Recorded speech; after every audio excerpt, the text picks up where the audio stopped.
for which it stands, one nation, under God, indivisible, with liberty and justice for all.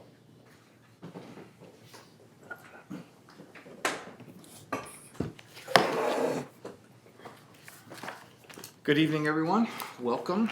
It's been a little time since we've met, and I hope you're all enjoying your summer.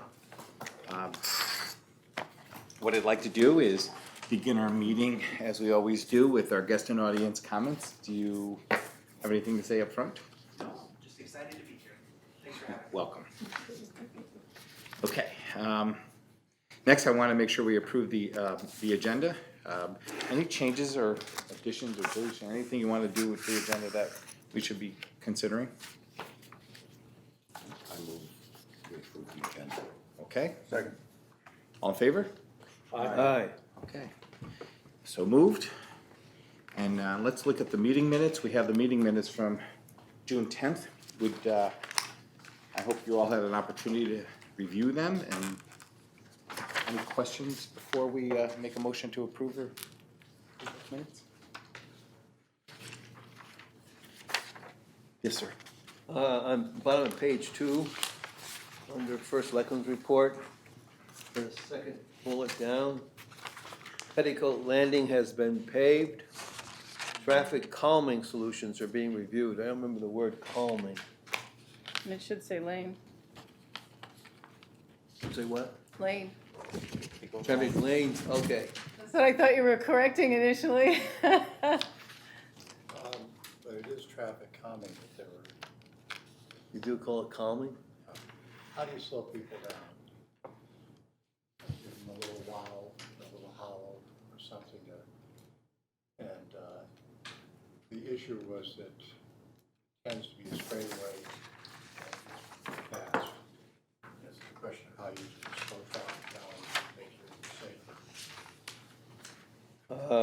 safer. I suggest we put in parentheses, slowing traffic down, because that may be. Well, those were the words that were It's used, called correct? traffic calming. I mean, that's the That's, technical term. so we'll just go with what they.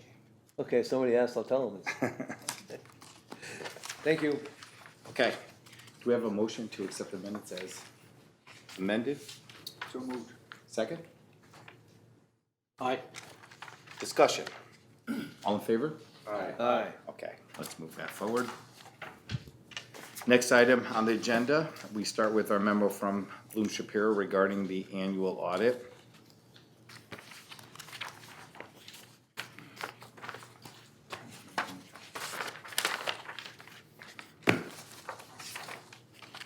Cindy, would you help me with this, please?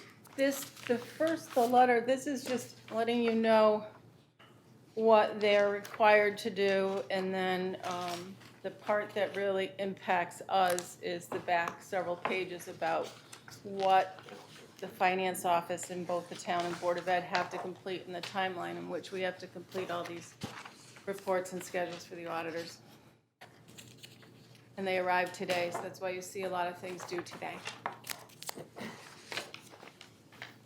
So this is just giving you an outline of, and this is what Bill signs as chairman to agree to the Bloom Shapiro doing the audit. So it's mostly for an informational source for our Right, board. just so the board can see it. Okay, great. Additionally, we have a letter from the superintendent of schools regarding some unexpended funds.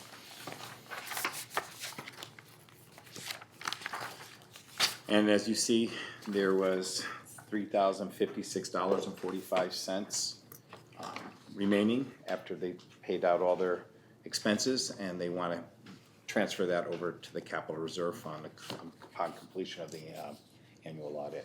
Does that require a motion from us, or that's just part of our normal process? Not at at this this time? point, because they have, they had 493,000 encumbrances. So once we're done paying off all the purchase orders, there'll be an amount remaining there, and the two will be combined to go for your approval in town meeting to go into the reserve fund. Okay, very good. Questions, go ahead. Going back a little bit to the audit, Mr. Chairman, a lot of paper here, a lot of text, and the question I have is, and I appreciate it very much, the question I have, is there anything new and different with this audit this year as opposed to previous audits? No, basically what they're giving you is their legal obligations, so they have not highlighted anything new that were required. We have different GASB reporting standards coming down the pike in years to come, but this year, no. Okay, thank you. Anything else? Do we have any estimate as to what might be left out of that 493,000 as well? Not yet. Okay, We'll close the Board of Ed year sometime in September. thank you. We have to, sounds a little crazy, but sometimes we really have to seek people out to get the invoices so that we can pay them in April. Hi, every year. Tracy.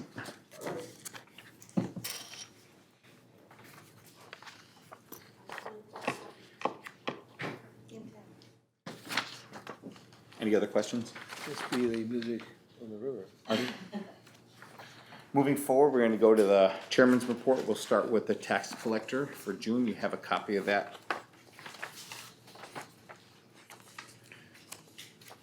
As always, seems to be working really well. Are there any questions on this at all? We don't have the tax collector with us this evening, but if there are any, I'll be glad to address those. This side, Harvey? No. Pretty straightforward. Great. Tracy, you're all set too? Okay. And then let's move forward to the subcommittee reports. I'll begin with communications. Either of you gentlemen want to, our subcommittee want to begin? Well, we got a few things to talk about today. First of all, we got 4 things to talk about, I guess. We are in creating a link. I don't know if Cindy's created it or not, but on the website, we plan to put a link if it's not there already. Not there yet. It's going to link to all our previous communication articles, by 8 or 9 so far. So people can go to the website and go to the link and read our text from our previous articles. So that'll be in place shortly. Next thing is that the endowment article that we wrote for last year, particularly with to highlight the high level of endowments this town enjoys. We put the article was printed in the East Haddam News as a letter to the editor. I talked to the editor and he says he didn't know why that happened. They'll be glad to put the article anywhere in the paper we like. And also, we suggested to put color on the table, make it easy to read. And they could do that. The cost, he doesn't know, but it would not be much. But if it is a cost that's substantial, I'll come to see the chairman, if not the full board, for permission. And it'll be printed. We want to rewrite or update the endowment article to reflect the latest contributions for this budget year, as opposed to last year. So we can run it again and as a separate article in the East Haddam News with hopefully color in the table as well. So we need to have that updated, plan to do that for September publishing. And the next thing I'd like to recommend to the Board of Finance is that, I don't know about you folks, but I get a lot of questions from people on the street. Even at work, I run into people at work from East Haddam, they want to know what's going on. And they're a little confused about some of the things they read. So we thought it'd be a good idea to issue quarterly financial reports, put in the East Haddam News, but simple reports. Keep it as simple as possible, so we can look at, so that people in town can look at major budget categories, like we do every month. They can do once a quarter and show expenses and revenues as highlights. And we don't think to do this be much cost to do it, if any cost at all. And for example, we can use the month-to-date data for the last month of the quarter and put that as our summary for the quarter and put that in East Haddam News. Not per se, but simplify it, make it as simple as possible so some people have a sense of what our finances are, how we're doing. And that would avoid the surprises we had last year, for example. Another idea that's come up, again, this is a result of getting questions from the folks in the street, is how are we doing our major projects? We've done a pretty good job, and I say we, I mean the Board of Selectmen's office as well as the Board of Finance, highlighting what we're doing with the projects in town, the storm damage last year, the tree cutting, et cetera. We thought it'd be a good idea to put a quarterly project report in the East Haddam News on major projects. And these reports will be in cooperation with the Board of Selectmen and the First Selectman's Office, as well as the Board of Finance. Of course, we in the Board of Finance will focus on the financial status of the projects, and a little bit about percent complete. And again, keep it as simple as possible, nothing in great detail, but simple as possible, because today, people don't really have any idea, other than if they read an occasional article in East Haddam News, or ask somebody. I don't think people are looking for great detail, they just want the simple information. If we do this on a quarterly basis, that'll keep everybody well-informed, and people are, I'm a believer, maybe, I'm sure you folks are too, that people who are equally informed seldom disagree. And we suggest that we start writing this in September, or even this month, if the board so wishes, so we can target a printing in the East Haddam News in October. We think, again, this should be a minimal or no cost to the town of East Haddam to do this. And again, this will be printed as an article in the East Haddam News. Let me pause you there. So from a perspective of both the Director of Finance and the First Selectman, if we came up with a template, would it be something we can manage? I was at the communications meeting and I've been discussing it with Emmett, and we think we could come up with a bit of a snapshot. If you recall, we used to do it for the board when we were doing this building and the firehouses and stuff, so we could come up with something very simple, just a quick snapshot of what's happening for you, and with the cost. One of the things we had talked about at the meeting is perhaps your October meeting would be a good time to look at how far Public Works has come with trees and the FEMA projects in the first quarter of this fiscal year, and give you a good financial overview of that. Emmett can provide you what's going on, but we're waiting to hear from FEMA on reimbursements and stuff, so we could probably have a little more concrete data. So we could for you. you could speak well for our group, the Finance Board. Emmett, how do you feel about that as First Selectman? Do you think a quarterly snapshot of certain activities? I mean, it's not us telling you to do this, it's us asking, is it something that can be done on the First Selectman? Not a bad idea. Okay. Give you an overview of what's going on. I'll tell you, I'm looking through for tonight, trying to see what might interest you, what might be of importance to you. And I don't know that I want to do that same list every single time, but quarterly, yeah, Okay, good. makes sense. Great, Tom. Continue, please. And that is our report. Okay, very good. Great. Between revenue roundtable and policies, that's kind of encumbered in the roundtable that we have. And Harvey, would you want to begin, or want me to begin and then you supplement whatever way you think? Why don't you begin and then I'll fill in? I'll try. Laying on the table when you walked in was a draft of a capital improvement program policy. We've, I think, talked about this briefly before.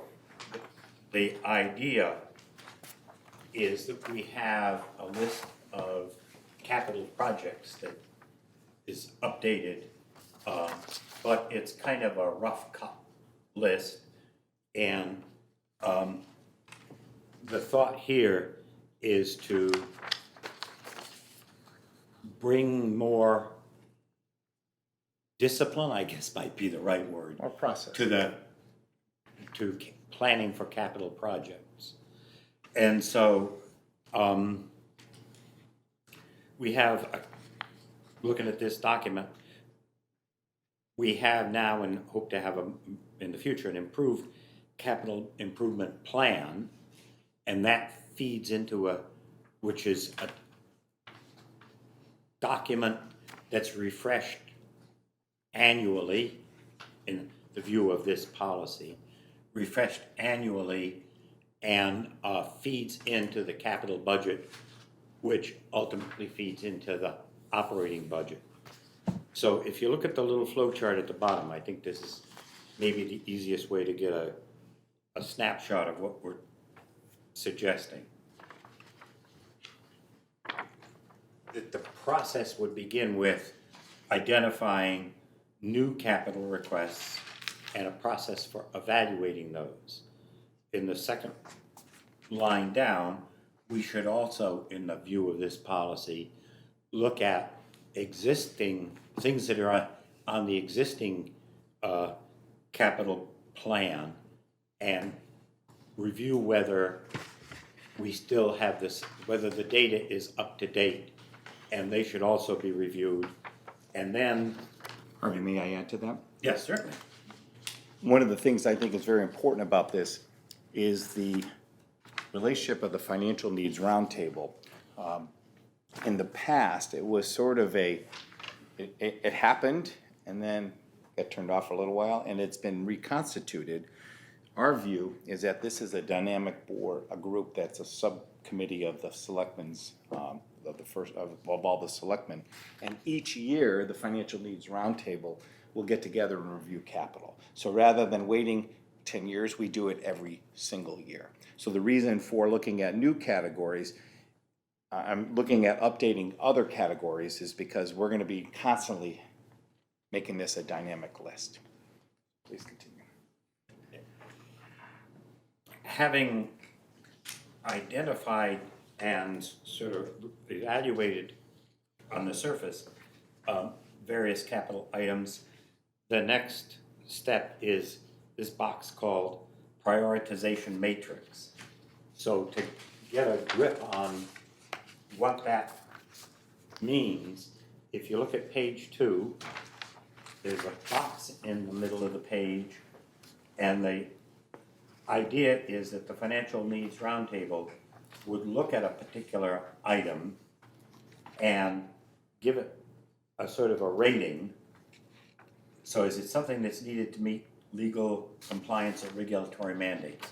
I mean, it's sort of a we gotta do it kind of thing. The second is, how does it line up with the town government's overall strategies as outlined primarily in the Plan of Conservation and Development? And then the third box is, how much value will the outcome of this project bring to our citizens? And the idea is for the Financial Needs Roundtable to give each project a score in those 3 categories. And you add them up, and those that don't reach some minimum yet to be defined, you really don't necessarily have to go any further. The municipal Ferris wheel maybe would be something that would get weeded out at this juncture. However, things such as a track or a library or things of that nature Or a new fire would be engine, or, included in here and would be evaluated appropriately.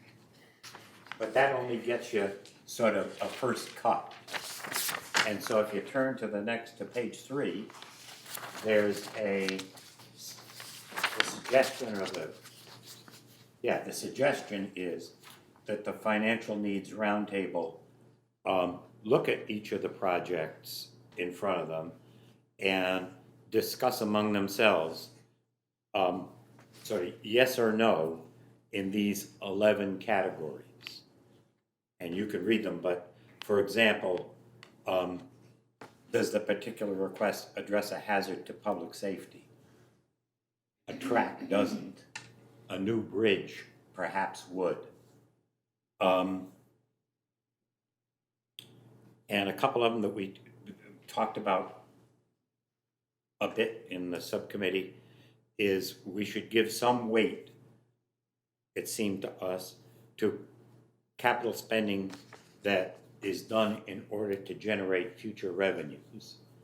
And similarly, take into consideration whether the request for some project is going to reduce year-to-year operating costs, whether it's going to stabilize them, that is to say have little or no effect, or whether it's going to increase them.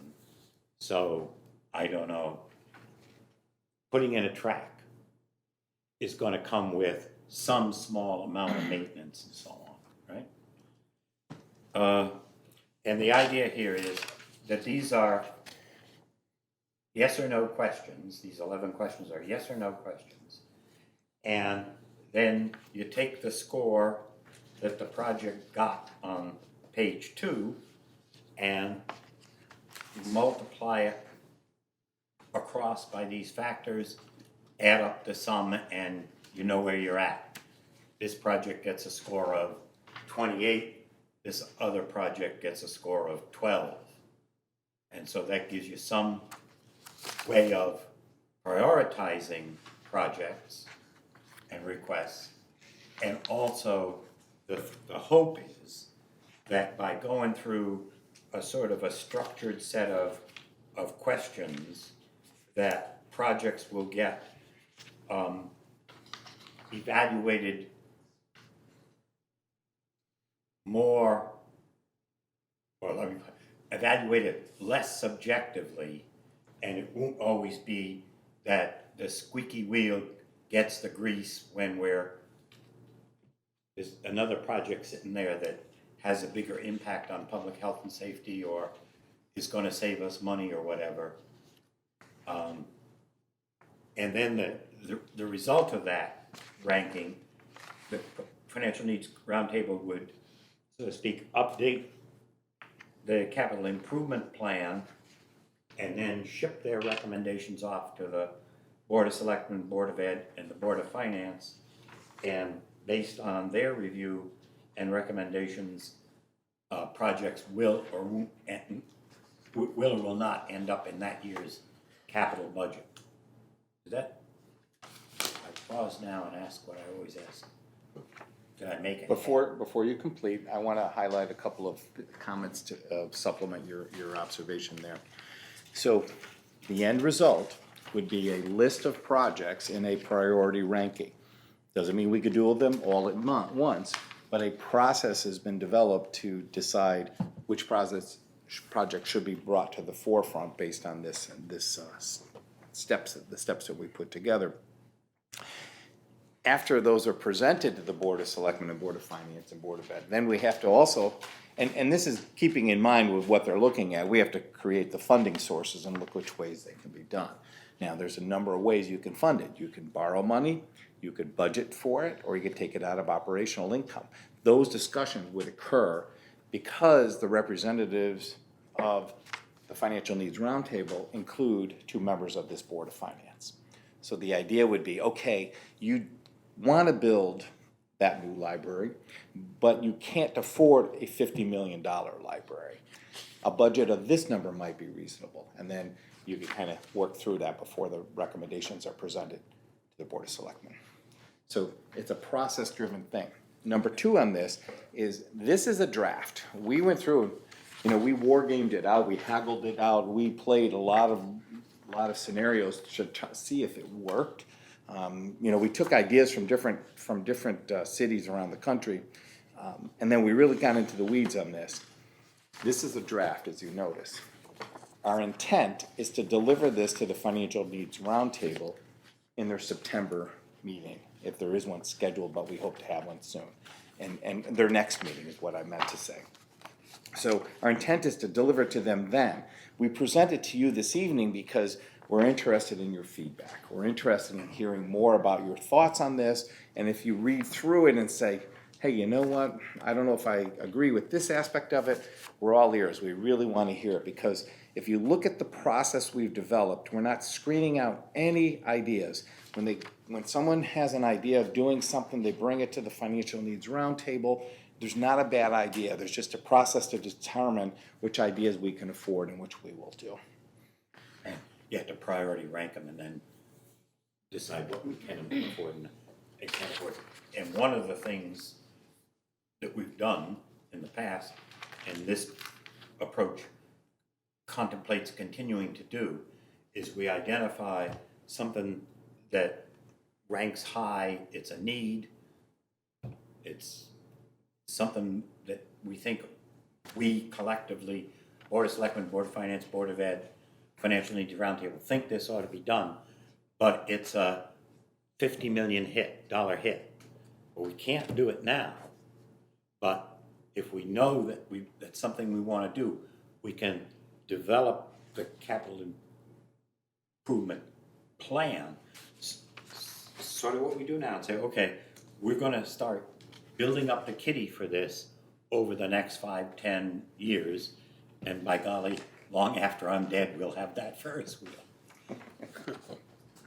Good overview. I'd like to now turn it to the board to ask questions or Yes, please. make observations. Bruce, anything? I like the looks of the way it evaluates, because it would take the emotion out of some of these topics that we have. It can bring it down to the real, is it a need, is it a want, and so forth, so I like it. Great. Anything else? I think it's very well done, and I think it does keep everything open. You know, anything $10,000 and above that qualifies as capital, all the way up to Harvey's example of 50 million. It's not anybody saying no, it's saying let's understand it and keep it in a process, whether it's a new submission or old and being revisited for the coming year. So it puts those provisions in there, which I think is well done. Good job. No other questions or comments? Todd? I think it's great. Anytime you put a process or something like this, a complicated problem and break it down in simple parts, it always works out. And I like about all the comments been said previously, I agree with 100%. But I wouldn't worry about the process being perfect.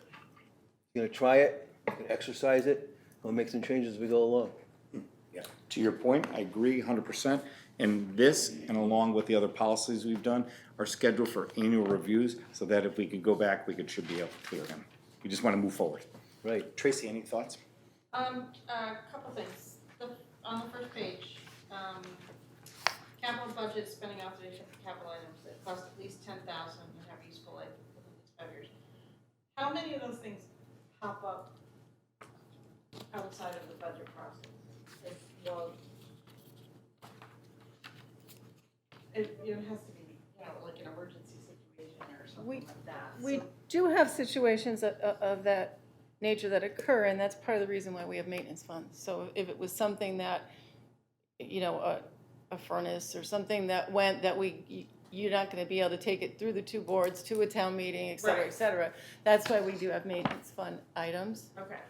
And one of the goals with this plan, and Harvey and Bill, can correct me, is we really wanna also just start projecting when things need to be replaced and getting it all out. And I know Brian Reese really focused on that with their capital budget this year. And I haven't discussed this with Bill or Harvey, but I was working on fixed assets for the auditors and really taking and looking at our accounting program and what's out there and what its useful life is, and to make sure those items are built into this plan as well, as a reminder to boards and commissions and departments that. So hopefully, there'll always be something. It's our view that capital is one of those things that could really cripple our budget, because operating costs are pretty easy to go from year to year. There's usually no significant surprise. Capital, on the other hand, something breaks or something goes down or we didn't anticipate budgeting for it, it can really, really knock us in. And I think that makes people really angry when we don't budget appropriately and later on they get this spike in taxes, and we want to prevent that as best we can. Continue, Tracy. Okay, so that was just one thing. I like the first chart there, but my concern on the second chart is if we ever get to the point where you're picking a project that didn't have the highest score because it's what people want, like let's say it's a track and the track doesn't come out with the highest score, but everybody wants a track. I don't know that the score, but I think the questions or the categories are great. I'm just not sure about. Well, Tracy, let me put it in a different manner, because this had been discussed when we used our role play. We used the track as an example, and not to screen out the track. By no means are we uninterested in doing the track first. The track can still happen. It may not happen immediately. What this process will do is we'll force those projects that are of utmost importance to percolate to the top. So I used in the example of the track, the bridge that's over near the dam on Falls Road over there. So let's say we need a new bridge, and we only have a capital budget of X dollars. We can't do both. So one will be screened out, because if you look at those things, well, we need it for public safety, we need it for all these other factors. And looking at the two, we'll say, this one percolates to the top, and so the committee will most likely recommend we pursue this one first and look at the other one as an alternative. That said, that doesn't mean the track is screened out. This is not a screening process where you eliminate the track, it just means we prioritized them. The Financial Needs Roundtable may say, let's do the track. Now, we could do a track in I have no idea of the real numbers, but let's say it's $1 million. Right. Maybe what we recommend is the Board of Ed begin budgeting $200,000 a year for the next 5 years, and in 5 years, they can build a track. Right. So this process will not screen out anything, it'll just prioritize those projects that we consider. Okay.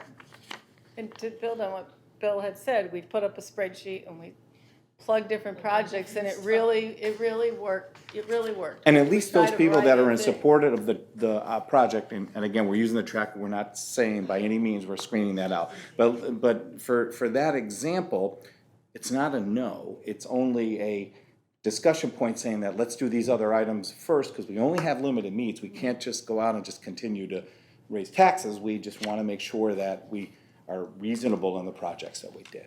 And one other thing that I want to add that's not included here, but we're working on the numbers, is we do want to look at, and we're trying to work up the calculation. So this is step one, but step two is to say, what kind of appetite can we have from a budget perspective on taking on any additional debt, if we can? So we want to always know that kind of running total, because we also came up with a debt policy that said we're never going to go among this particular amount in terms of what we stand for in debt. So maybe in, I don't know, the end or something, there could be one last, or, I don't know, however your numbers go, funding to align with, you know, debt policy or something like that, just so it's in there. Yeah, because you said, you know, the funding sources are, you know. We'll have that actually, TBD. would you make a note to add that in item 5, when we do the review and recommendations? Because the finance board will actually have to look at that too. Good, anything else, Tracy? Have any more? Yeah, I have a few comments about what Tracy just said. First of all, the ultimate decision maker is the taxpayers in town. And they want it, they'll vote for it. They don't want it, they won't vote for it. What's good about this, it gives a process, and the product of this process is clear choices. So the town leadership and the town taxpayers, residents, they know what the choices are, and it's up to them, it's a democracy, for them to make a conscious decision what they want. We do have in here public demand, and you do have in here availability of funding. So the demands say they want it this year, the track, for example, the track. They want it this year, but the funding isn't quite there. It's not sensible funding, but we can do it in 5 years if we set aside a certain amount each year. So it puts a little discipline, a little bit more thought, when we're planning in the process. So in the end, the townspeople get the track, and they also get not a tax shock either. So this process gives you all that. Our goal, and really is important, is, and you know, it's funny because we heard this loud and clear a couple of years ago with the library board. Came forward with some ideas about what they wanted to do to improve the capital portion of the library, and we weren't prepared to address it. We don't want to exclude any projects of a capital nature. We just want to kind of sort through them and come up with a process that'll help us determine what is the one that we can do now, and then maybe look at those other ones as we move forward. So it's a way to try to include all of that and forecast what those projects might be coming forward. And again, I bring it back to the financial needs roundtable. I think I'd like to sum it up by looking at that flow chart again and just reminding you, because this highlights what you said. The financial needs roundtable is really coming forward with a group of recommendations. They're a subcommittee of the Board of Selectmen. They present to the Board of Selectmen. These are our ideas. We want the following, bang, bang, bang, bang. The Board of Selectmen will review with the Finance Board. We come up with the money, Board of Education, whatnot. And then we bring it to referendum, because as you just said, ultimately, it's a taxpayer that has to decide. Tracy, any further comments? Great. Okay, good dialogue, thank you. We're going to move forward on the agenda. The first selectman report. Emmett, please. Okay. Number of things going on. I'll just try to highlight them. You can ask if you have questions. Kermit, our equity distribution, that's basically experience. It comes back to help us. We got $24,311 this year. Nice chunk of change back. Our experience was good, and we get an equity distribution as a member of KERMA. Worth noting that we have received over almost 100,000, just about $60 shy of that right now, through the years from KERMA. This is our premiums, experience is good, we get money back. So, May I ask, is this year's 24,000 substantially different than any other year? a little from last year, All right, good. and which is the way you want it. So the loss kind of things that they're insuring, Yeah. we're ahead of. We're doing a good job, they like it. You were asking about FEMA. We've submitted about $550,000 for reimbursement right now. So we're looking at 75% of that coming back. Don't ask me what the process is or when we see it, but that's what we can hope for. Cindy, can you highlight any of that? FEMA, Beth and I are going to be scheduling a meeting with Dana Conover from DEMAS. The state, I guess, gets to determine how we get reimbursed, and they are discussing having one reimbursement at the end, which kind of kills our cash flow idea. So we're trying to get a meeting with Dana Conover because we're pretty much the biggest share of the FEMA dollars. So we don't know where that stands yet. I'm hoping to have a little more info on that. I really just hope they don't say wait till the end. The state is a pass-through to us from the feds. Why would they make us wait to the end and not do maybe once a year at least? They're doing more with less up there as well. It's probably just a convenience thing, but fortunately we don't have that cash flow issue, but we wanted to keep rolling it. So I'll keep you informed when Beth and I meet with Dana and see if we have any resolution. Continue, please. Foxtown Bridge, and closed up there. It's supposed to have been open in time for the camping season this year, up to the falls on Hop Yard. And it's finally open, and it's working again. They're about, 90 days late. They put in for a 25 some odd day extension, give them an exemption from that.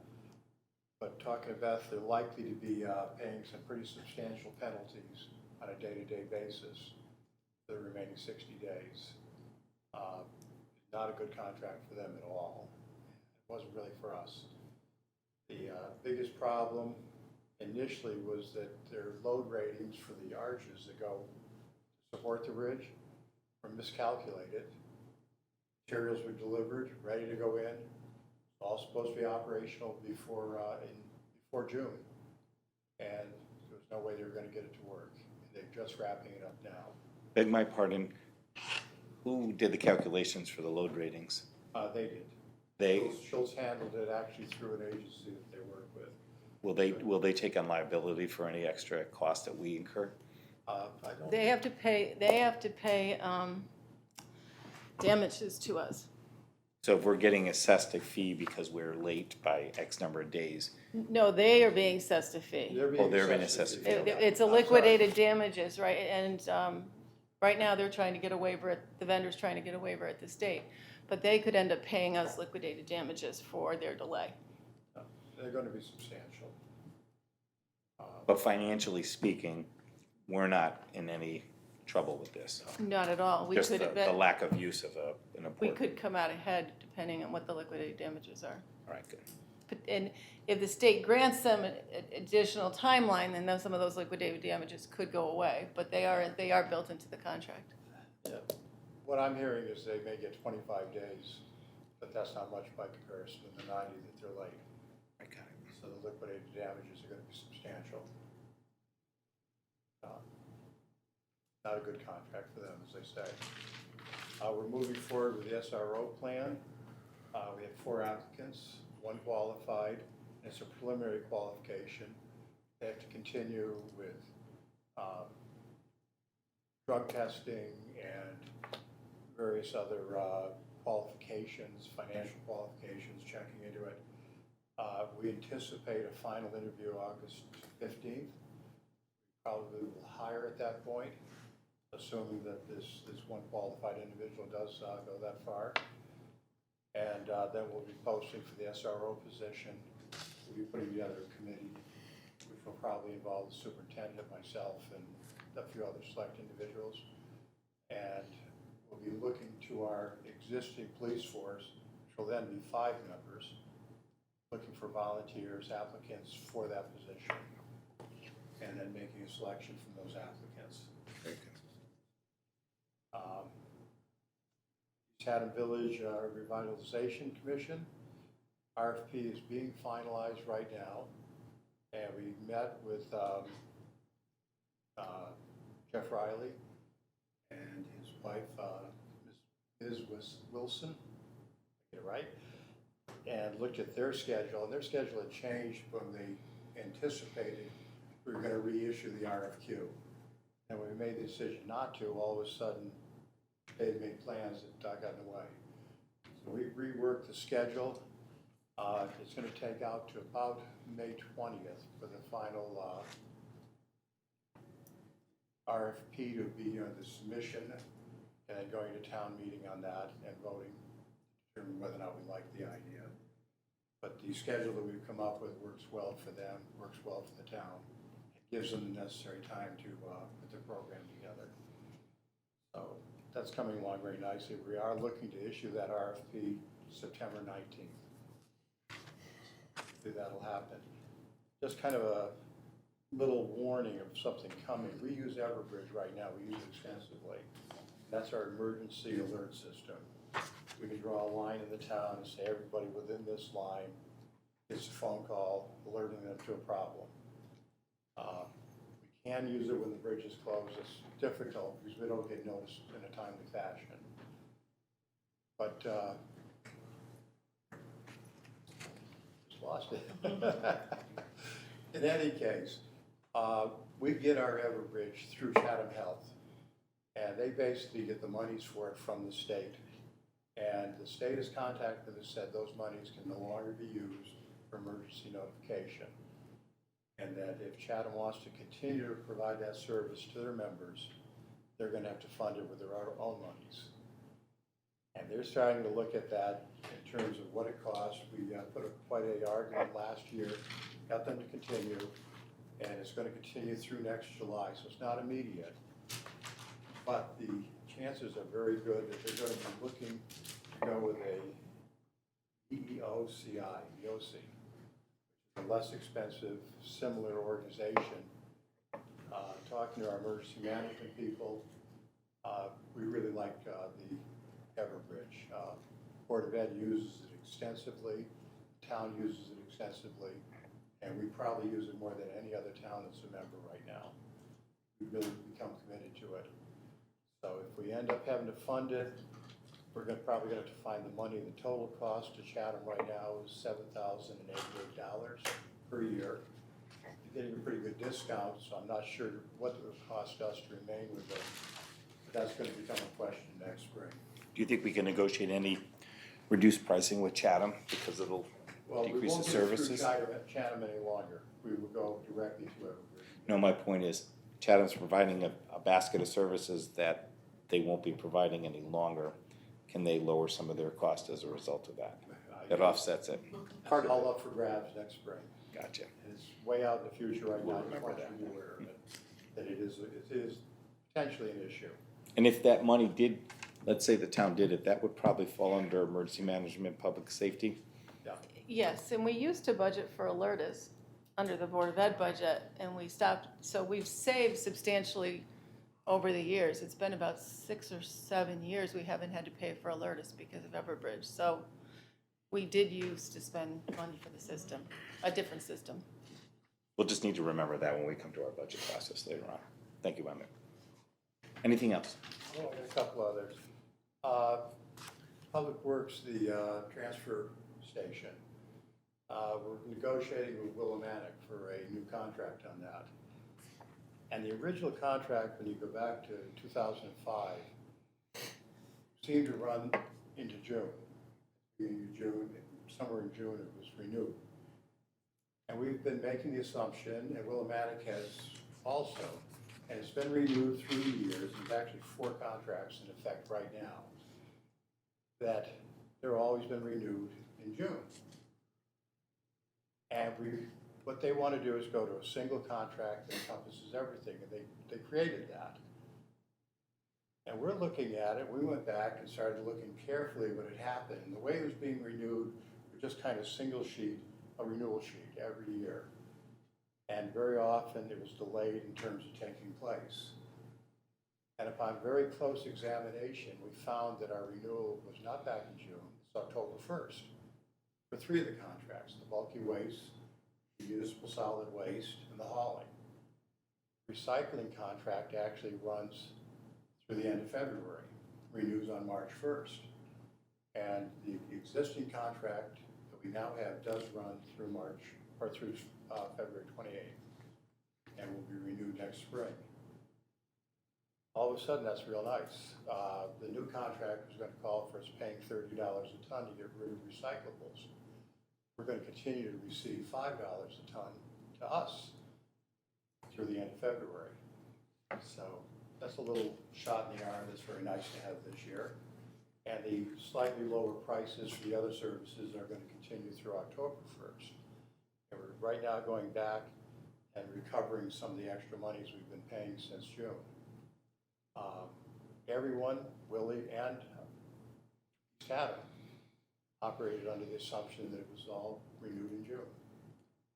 So it's a little bit different. So we're working. I have a question on that. Yeah. So, Cindy, have you had a chance to look at these numbers yet? So with $30 a ton now of a cost as opposed to $5 a ton as a revenue, do we know what the financial impact would be to the town? Well, the selectmen. This is next year. I know this is But next the year. I just want to get my arms around it. It's gonna be a little bit this year, but the selectmen also increased what's being collected at the transfer station for bulky waste. Bulky waste. So they had And we're gonna- increased that, We're going to touch on that in just a moment. Okay. so.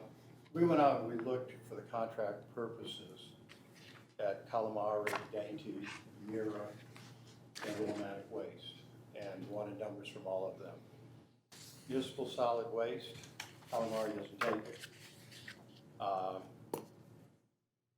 Dainty gets $100 a ton. Mira, they had those turbines that blew up on them, and they're completely shut down.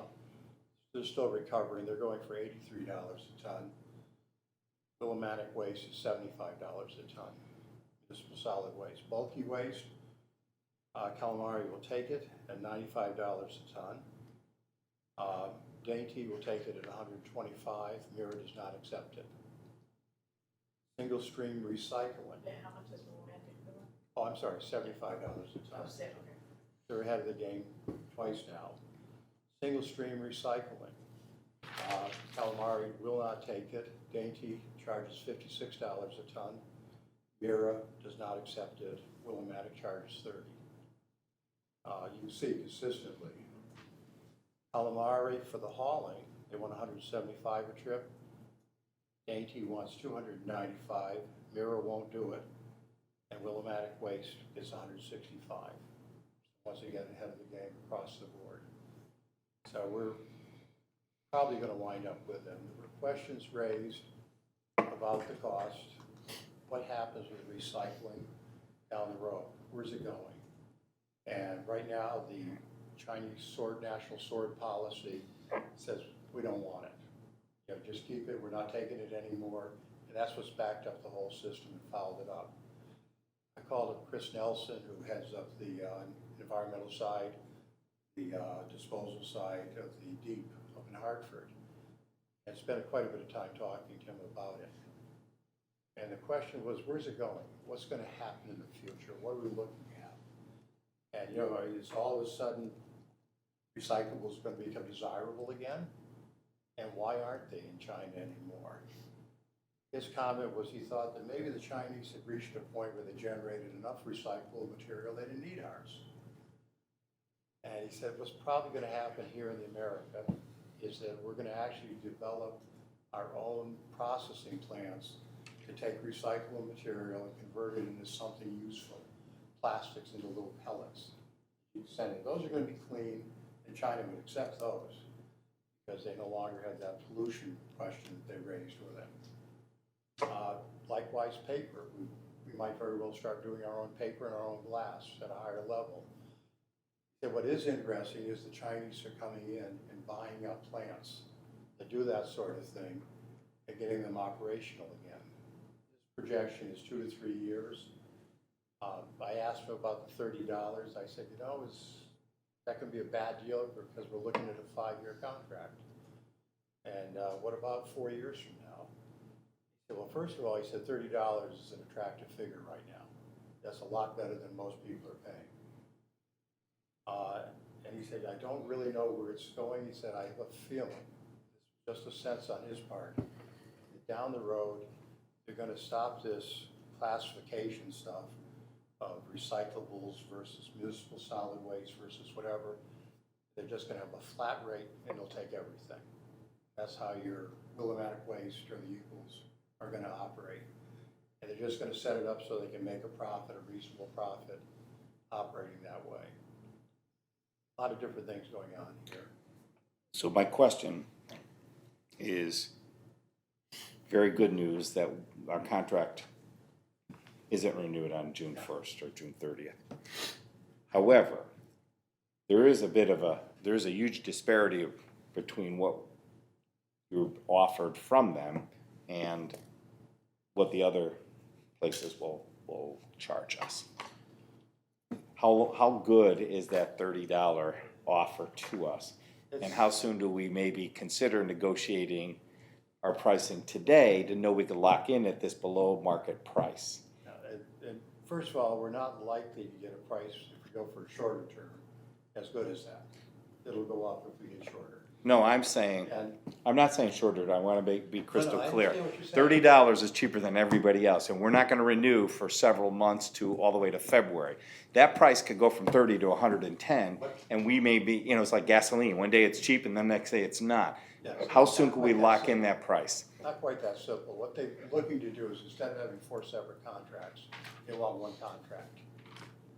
So they're rewriting right now our contract with a start date out on March 1st for the recyclables. So it'll be not a full 5-year contract based on that.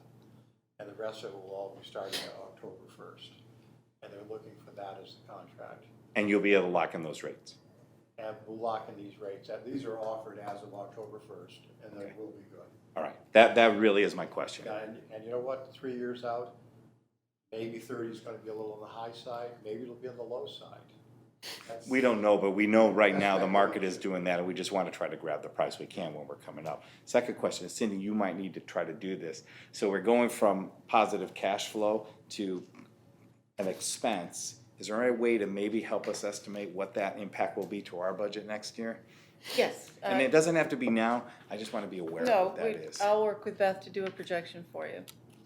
Because the other thing, when we talk budget report as well, you'll see that the transfer station is also taking in more money now as well. So there's several factors, so we can incorporate It's a all of that. very dynamic organization, we get that.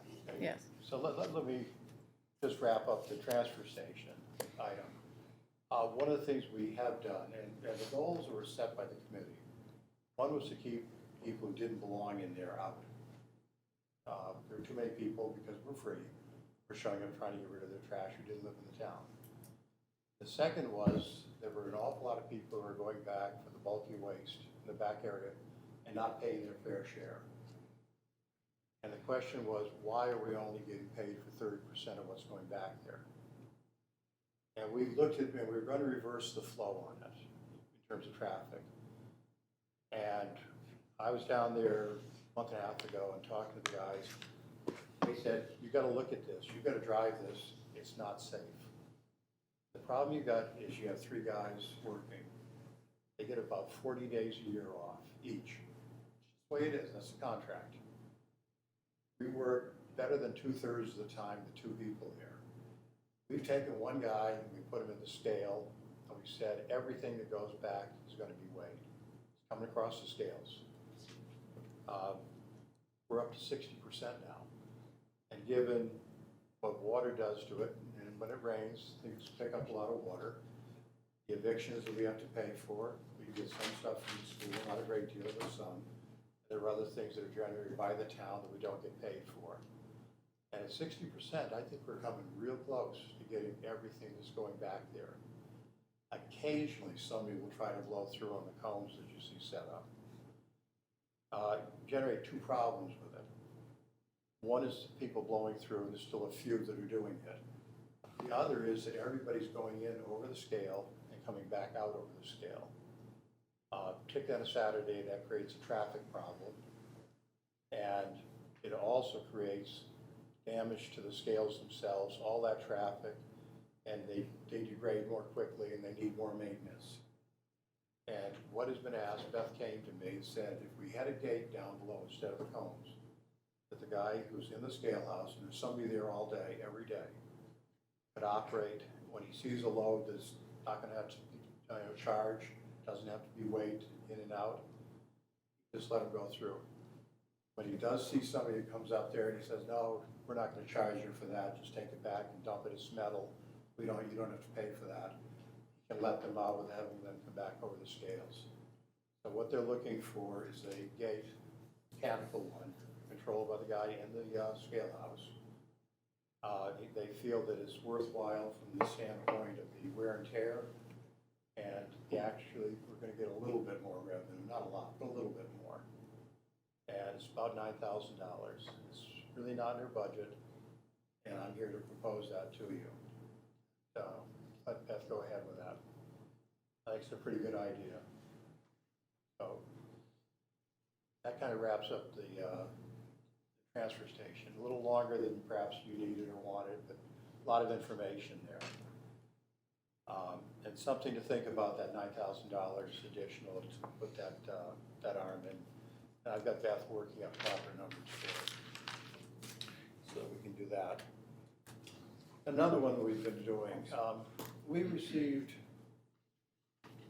a letter, and I thought I had it here and I don't see it now, from Mr. Shaw, and also comments from the ED, here we go, from the EDC. We raised the cost, building costs, the permit costs last July, I believe, a year ago last July, and they went into effect October 1st. And we've had a lot of complaints about them, that we are absolutely much higher in terms of our costs, our permit costs for residential building. And I asked Bill Thody to go in and take a look at it. He came up with some new numbers for it. And we have been charging with the new program,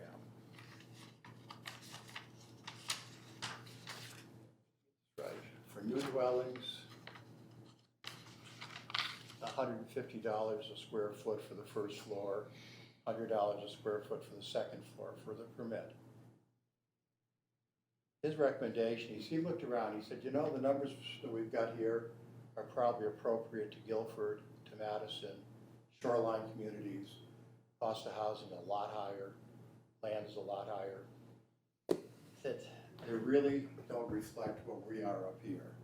We're more in tune with Killingly or Chester or Hebron or some of these other towns up here. And when you start looking at them, their numbers are lower. And I asked him, I said, would you go through and just try to come up with what looks like a really reasonable, where we belong sort of set of numbers. And as I say, he went from 150 to 105. He went from 100 to 95. Third floors, he's left at 85. Additions to existing with subs. And that's in addition to a house. Once again, we'd gone to 150. He brought that down to 105. I had Bob Kasner looking at that. I presented this at the Board of Selectmen. He's seen these numbers and worked with them. And on behalf of the Economic Development Commission, although they haven't voted on it or anything, he said, you know what? These numbers are more rational. When you start looking at what the building permits start costing at the end of it, they make a lot more sense in terms of what other towns in our area are charging. Excuse me, Cindy, can you tell us what we have budgeted for permits? For this fiscal year, hang on a second, I'll tell you. We far exceeded budget last year for permits, but I can tell you in a second what they are for this year.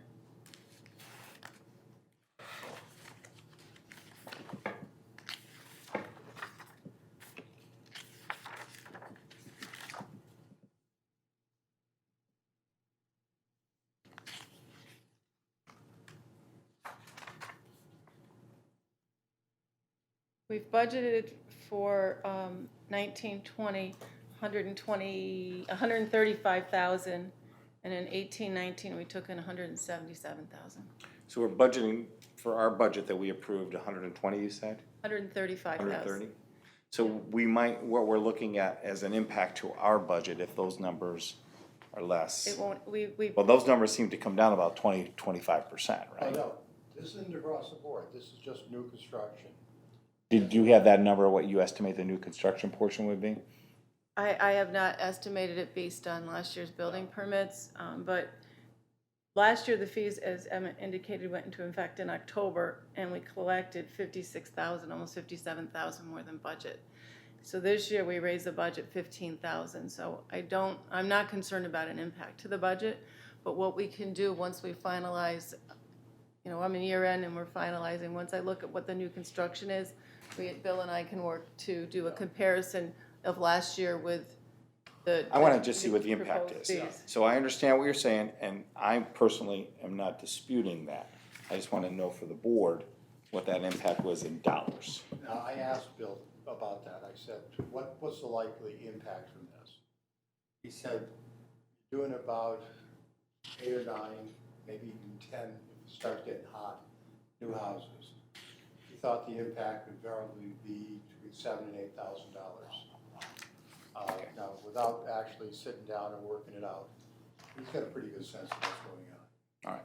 But we So can we'll work with finalize you. that a little more, but that's really the number I was looking at, But so to, thank you. to your bottom line, I'm not really, But we budgeted below what we will likely last year, take in. yes, yes. So, all right, We were very cautious with that. all right, good. Any Because- comments? You're all set, Emmett? Just a little comment on that. This particular house that Mr. Shaw was attesting, I got the letter here for it. Our total building permit came at $4,300, $4,334. When you look down the list for comparable, then Bill looked at these, and he said, this isn't 100%. He said they typically run 2,800. Some Guilford, for whatever reason, and they're just jacking up theirs tremendously, and this may be the reason, was 1,300. Chester would have been 2,800, Hebron would have been 2,900, Columbia would have been 2,300. When we're charging 4,300, that kind of caught my eye, and I said, you know what? There's something going on here. We really need to take a look at this, and that's what pretty much started this. Yeah, and it's just reviewing where we stand. That So makes there's sense. some pretty good substance to this. Okay, good. And, Questions, comments? The fees were increased and the amount of increase was at the recommendation of the then incumbent building inspector? Yes, it was. And this is a new, different building inspector? That's correct. And this is a new, different one. For what it's worth, once again, I can give you what they were prior to that. No, I'm, He's not arguing that. I think the point is, it wasn't the same person have a change of heart. It was someone new that came in and reviewed it. And I just said, please take a look at it and tell me what's happening here and what you would recommend. so the process for changing them might be something to look at. That It's, if it were me, no, and I had Sam Piscatelli, you remember him? I remember Sam very well. I dealt with him often. If he comes and says, this is my recommended slate of charges, I might be inclined to say, thank you very much, Sam, and have a cup of coffee with the building inspector in 2 or 3 other towns and say, is this reasonable or not? You know, as I It's a said, one-person recommendation with no way to check it until And some people- citizen squawks. people check, they do, and Bill went out and he looked at, we've got quite a long survey of towns. Must be about 25 of them here. And You get my point. No, I get your point. Okay, thank you. Anything else? Uh, Bruce? No questions. Any questions? None. Todd? Oh, sorry. Yeah, so I have some questions. I have an equal concern about process. We have to be careful. We have to be fair to the people who are building the dwellings, the structures. Also be fair to the town of East Haddam. And I know Vinnie thought long and hard about, campaigned for a long time about increasing our building permit fees because they're rather cheap. And we wanted to cover the cost of the town's management of these buildings in town. So don't want to lose sight of that. But I think we need more data. I hear different towns mentioned, and I guess I'd like to know what the cost of building is in those towns. And I suspect it's not very different, because they all buy from different big lumber houses. And labor, Mike Carpenter is now working in Simsbury, and maybe working in Hebron, and he's working in East Haddam. They're all getting about the same rate in all these towns, I think, because they are looking for work. So I'm all for doing something that's fair, but I guess I want to see more data before I make the decision. Because Vinnie himself told me himself that he was very sure that these fees are very reasonable that he asked for. So, and he lives in town, I believe. I think he still lives in town. So I think, I question the process. I don't question the intent to make it fair, but I just question the process. In that one subject. I have Part other, of what we did was quite a bit of research on what other towns are charging for comparables. And just to for clarify, building, I'm talking about cost per square foot for building the structure. For a comparable building in various towns, what would it cost you for a considerable list of those? But it should be reflective on the cost of the building, as well as what the town needs to cover their costs. But even though their fixed costs are gonna be the same, you can't say if you're one of the more affluent towns, you're not gonna pay more, right? Because their costs are gonna be higher for a lot of reasons, because they're gonna charge more. They have to more build. services too, probably. But But I just want to be sure that I don't want to come back a year from now and have you change the fees again. See? and the Board of Selectmen sets the fees, not the Board of Finance, just to be clear, it's not an action you guys would be taking, it's done at the Board of Selectmen level. But we got to worry about paying the bill too. Understood, but I didn't want you to think it was coming to a vote with you guys, because No. it wouldn't. I appreciate that. We're not gonna move forward on it without making you aware of what's going on. I appreciate that. That's why I asked the question about process. I have, maybe I'm out of order here, but I have a few more questions regarding the Selectmen's report. You're welcome to do Can that. I start that now? We're in the selectmen's report, continue. Okay. Getting back to the reimbursement for FEMA, the $550,000, that's the application. That's what she's applied for at this point. Is that it? We're not going to No, apply? no, this is ongoing. Okay. So we're applying, we just applied for $550K. That's what has already been accomplished. And that includes in kind and everything else. Okay. Thank you. Okay, I can start breathing now? So when we went to the planning, they wanted us to continually submit. Now they're just telling us they may hold all the payments. So, My next question is, what do you think the total payment's going to be, or the total application's going to be? Our estimate on damage is $3.7 million. Still at 3.7. Now, whether it's gonna be more or less, I don't know. But, Okay. That was the estimate way back when. Now, they're saying at the end. I gotta ask the question, when is the end? they are projecting next summer. So those are the conversations we're having with them. Some of this has been sprung on us. Is Wow. that a good way to phrase it, Emmett? I think that's a great way to phrase it. Phrase it. Okay. Well, we'll see you next summer. Now, the Foxtown Bridge, the contract was bad. Well, who wrote the contract? Was it, I thought the state, The contract wasn't bad, the contractor failed to perform. oh, he breached the contract. Contractor is not done a good job on it. Okay, oh, I thought you said the contract was bad. No, contractor.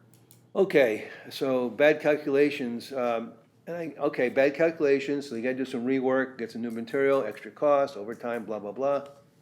When the job is done, who pays? This is a state. Not the town, right? No, it's a state federal grant, so it's a 20/80 grant, or at 20%, and the liquidated damages would come to the town. They're being assessed liquidated damages now. And if the state gives them an additional extension, as Emma indicated, they wanted 90 days extension.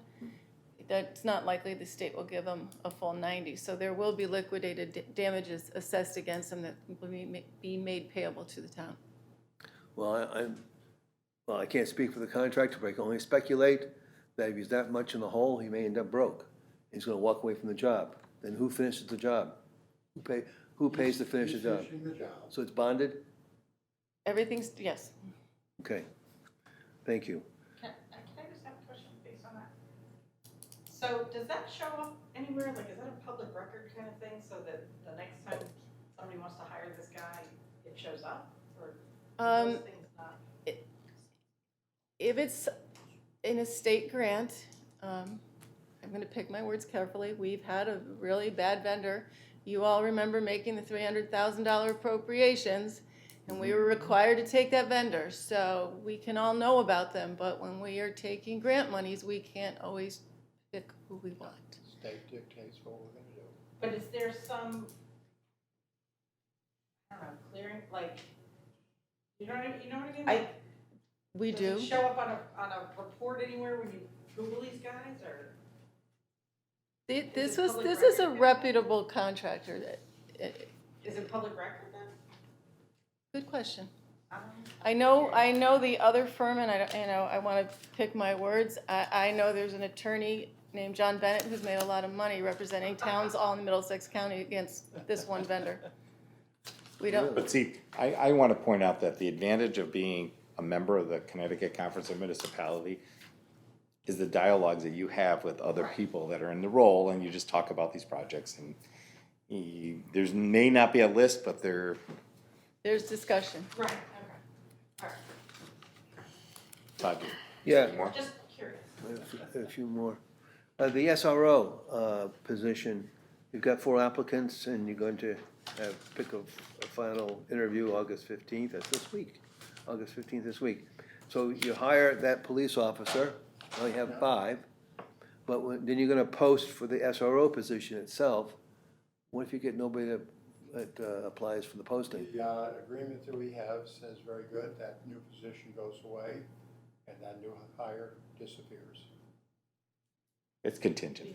We had the MOU that we looked at. If no one takes the SRO position, we don't need 5 officers, and we go back to 4. So that new officer loses his job. But then the school doesn't have an SRO. I think you could repost. I mean, that's gonna be a problem. But I Well down the road, let's move on with that. can't. predict Let's not what's get gonna concerned happen. about that. That's the way the state troopers wanted to do it for the. This is how the agreement works. And we might end up having to post for another one. So we get somebody who wants to do it. But the new trooper, a new officer, is being hired as an officer. He's not being hired as an SRO. And then it will be posted and we'll see if we get a volunteer. Okay, I'm speechless. All right, next one is transfer station. I'm glad to see that we're recovering some monies from the bulky waste. I have a suggestion, it's not a financial suggestion, but rather than have the cones opposite the scale, I appreciate going over the scale, you're definitely gonna wear the scale out. Bang, bang, bang, bang, bang, it doesn't like that. So you should have an inspector before the scale, a gate before the scale, or the cones before, so the inspector, to prevent any unnecessary driving over the scale, the inspector, that's metal, don't go over the scale, go this way. Rather have them come up opposite the scale, it's kind of late in the game, because I imagine a lot of guys are gonna go up on the scale, I would. Can we hire another guy to be the inspector? The inspector can be right there, right before, And it then- go- and And who- he's gotta walk back every time to do And then this. somebody. they'll walk out to the cones too. Well, this is why we want a gate, so one person can make that determination and have them handle it. If we hire another individual, we have payroll and benefits and everything. It becomes quite expensive. I don't know that we're saving any money at that point. I wasn't gonna suggest that, but we could talk, I'll talk to you later, Emmett, I don't wanna take everybody's time Try to here. do it with the staff we have. And with 2 guys, you know, if you got one in the scale, if people are driving the other way, And I neglected to mention that before. We gotta have somebody watching for safety, making sure that everybody who comes in is not running into people, particularly on a Saturday. That place gets awfully hectic. And I drove it backwards repeatedly and realized that it was completely unsafe. Short of stationing someone there to make sure traffic control, we just can't have people coming in from below. I have a suggestion, put a sign up to the folks. If you have metal, don't go with the scale, go here, or anything else that disqualifies in the scale, so minimize the work for your guys. I hate to put it this way, but you really have to inspect. You have to have somebody who looks at the load and knows what's in the vehicle. Well, that's why I wanted it ahead of the scale, but I don't want to take any more time. So the best, you're saying the best we can do as far as recovery on the bulky waste is 60%. About 60% is, I think, a pretty darn good figure, because there is a substantial amount that we don't charge for. Anything that's an eviction, and we get a fair number of evictions. Are those weighed as well? I don't know that we weigh them anything, because they're simply not charged for. There's no one we can charge. I'll have to think about that. Yeah. Thank you very much. That's it. Good. Tracy? All set. And Okay. One other item that I did have, and forgive me, I'm going long here. East Haddam Free Public Library. Stipulated judgment came through. We have a letter from the Reading Room Association saying, we'd like to turn it over to you. We'd like to as either gift it or transfer it to you. One way or another, we should end up owning it. We're scheduling a public hearing on that on the 4th of September, the same night as our selectmen's meeting. That will enable us to have it before you, for your purview, on September 9th. And then we will be going on to a town meeting and a voting for an acceptance of the gift or a rejection of the gift. Okay. And we did, and people are gonna ask, and I don't have the numbers in front of me. They're buried in my packet, and Linda wasn't here today for me to get it out. As I recall, we asked Ron to put together numbers for repairs, potential repairs to those two buildings. What's it gonna cost to get them operational? And the number that I do recall for the Rathbun was about $347,000. A lot of work is required. Heating system, your air conditioning, insulation. I don't think that includes an elevator, which technically, if you're using it downstairs, you do need. And the East Haddam Free Public Library is $317,000, as I recall it. There is in the budget, if you look ahead for capital for the two libraries, I forget how many years, 5 years out, 6 years out, $2.5 million for each of the libraries to build a new library. So that's a projected need that is out there. Just so you've got some sense of what's going on here. Okay.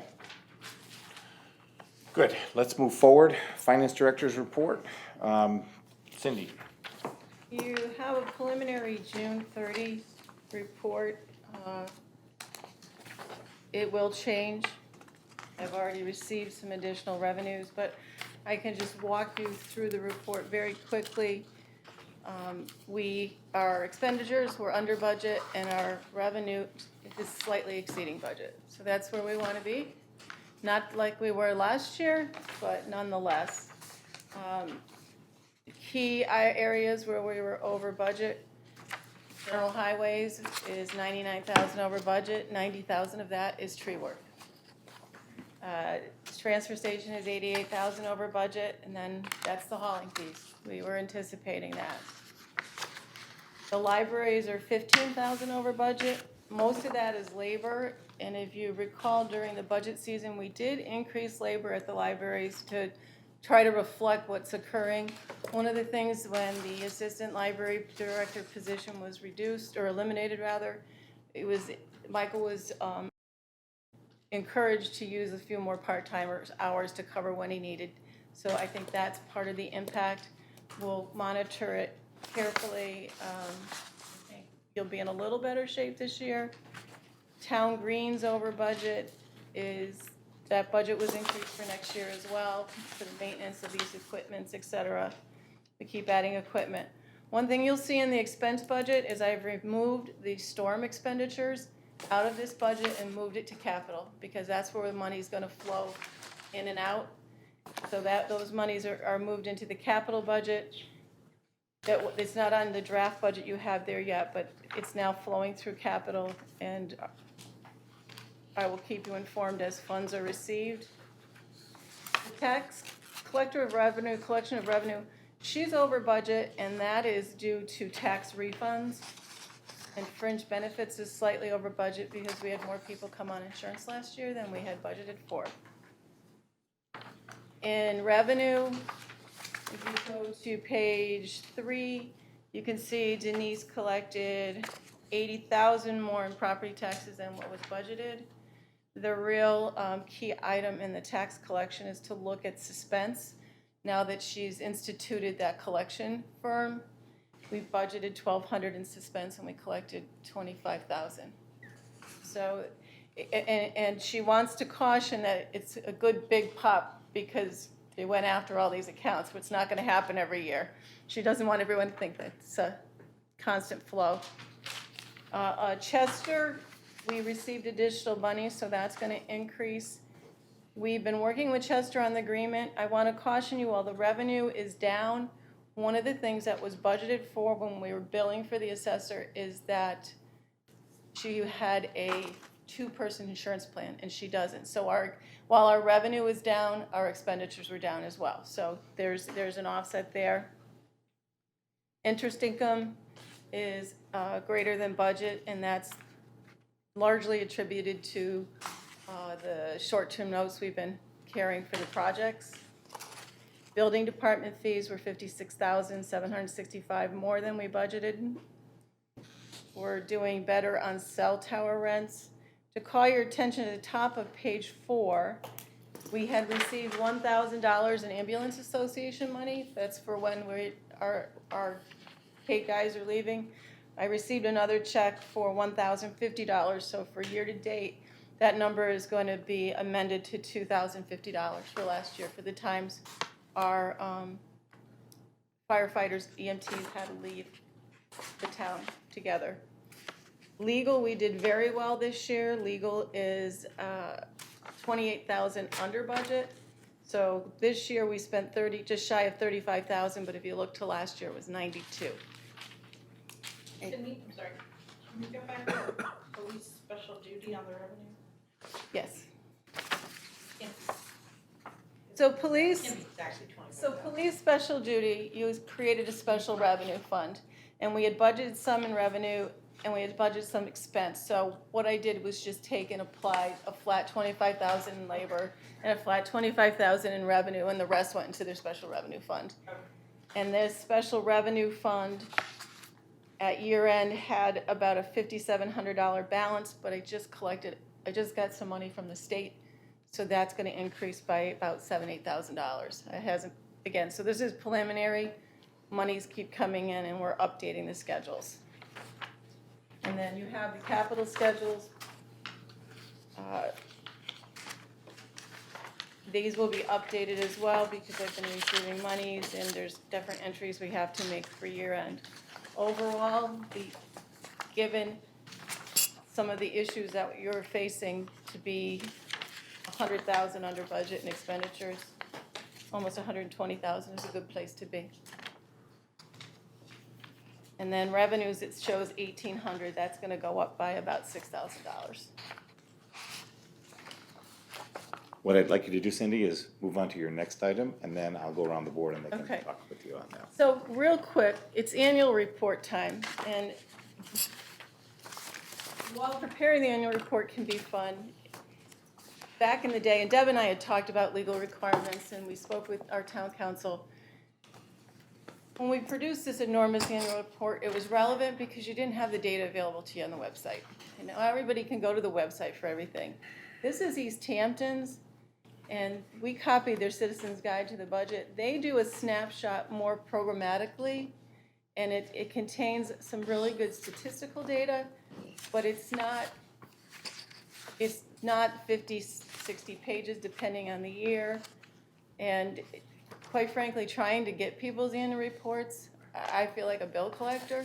And it takes, the annual report probably takes over 40 hours of my time to prepare and design and lay out. Theirs is 20 pages. Didn't know if you guys would be interested in a more condensed version. And then we also can work if for instance, on Deb's town clerk page, we could put a little box that said, if you want to see meeting notices and minutes, they're on the website. And by the way, here's a QR code. You can even click on it and go right to it. So we could, Normally put all the town meetings. we put, Which are all on the website already. Right, yeah. so like 20 years ago, it So this was makes this relevant. report meaningful for the reader, right? 'Cause Right. you look through most of that, and a lot of that is a lot of detail that sometime might distract you from sort of the summary that Right, this provides. right. So I just think it's a nice, more abbreviated, and you could make it much more informative. In speaking with town council, the only thing you're required to do as a board, and he indicated no towns do it, is to bring a list of all checks written to the annual town meeting. So legally, you'd be fine. Like your checkbook, Yeah. town checkbook. So legally, you're fine. And again, the audit's on the website. Everything, we used to print the whole audit in the annual report. So it just, if you're amenable to some type of blending of what we have or what East Hampton offers, I think it will be more meaningful, more informative, and it will save time and money. Great. Comments, Harvey, questions? I think we should do a draft of a skinny down, annual report and see how it looks. Seems like a reasonable idea. Well, to that point, it's either, it's not draft or full, you're gonna have to go in one direction, correct? You can't, the amount of time, We can't do both. Then don't do either. I'm okay with that. What we could do is it abbreviated, and if you feel that there's additional information that needs to be included, we could add it. how's that sound? Yeah. Okay. Let's try it. Anything else? No, I'm fine. Bruce? Keep it simple, Okay. Todd? I like this report, it's very readable. You get a pretty good feel for the town reading through it, especially if you're a resident and taxpayer. It may be a little too colorful than necessary, but it does make it more readable. The object of the whole game is to communicate to the people in town, the taxpayers, the residents, what's going on in town, how much it's costing, where's the money being spent. I think this is great. I also believe in keeping it simple. It's a little bit complicated, but much more readable than what we put out today on our side. So I suggest we go ahead and do a draft, what we want to see how it looks, and make a decision whether to print or not print. But I want to emphasize that we'll have a simpler, more readable report, but the details can still be found. The details that are provided by the current annual report, those things can still be found on the website, is that correct? Yeah, so they're not losing details, just not gonna be printed. Yeah, no, I think it's a great idea, I think it's great. I would go for it, is my suggestion. Thank you, Tom. Tracy? I like it, yeah. All right, good. Thank you, Cindy. Let's move forward on the agenda. We have liaison reports. Do I have Mr. any? Chairman, I thought we were gonna ask some questions about this. Please. Okay, on page 3 of 8 of revenues, casino funds, they're under by 24K. Yep, the state changed their mind. Oh, they're giving us less money. The money's there. They're So not you giving- build your budget based on what they're gonna give you, and then they can change their mind. The same thing applies to Town Aid Road, LoSiP, and education cost sharing. Although, at the end of the day, the education cost sharing was not cut very much. So is it fair to say the state is surprising us here? Always, always. So the surprise is to the tune, on this one page, about over $100,000. Correct.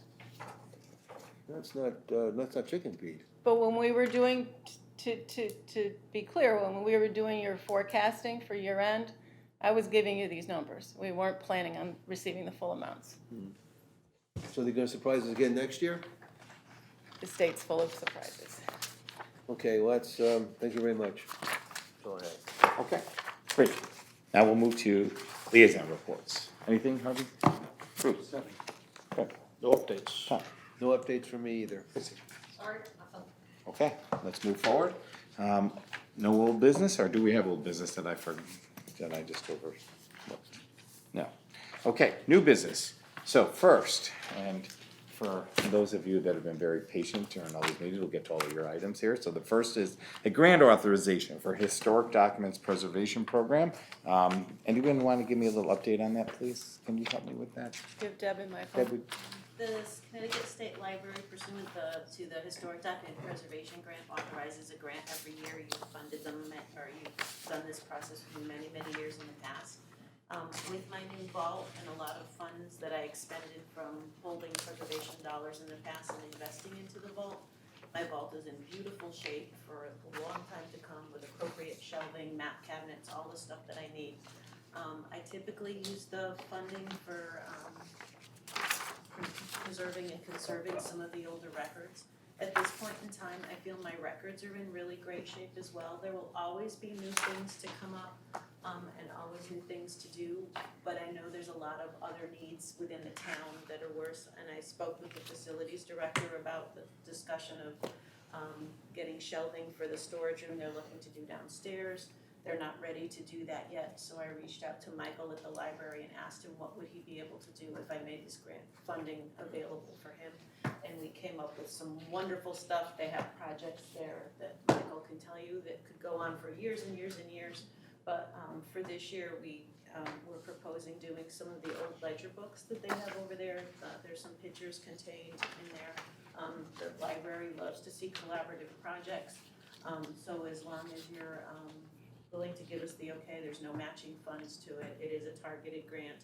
I see no reason why the library wouldn't be happy to go forward with it. And it not only conserves records, it truly, I think, saves them from potential loss, where the stuff in my vault is in really good shape for a long time. Not that things can't be improved upon, but for the time being, I think this is much more of a priority for the town of East Haddam than the stuff contained in my vault, which is now in a appropriate climate controlled,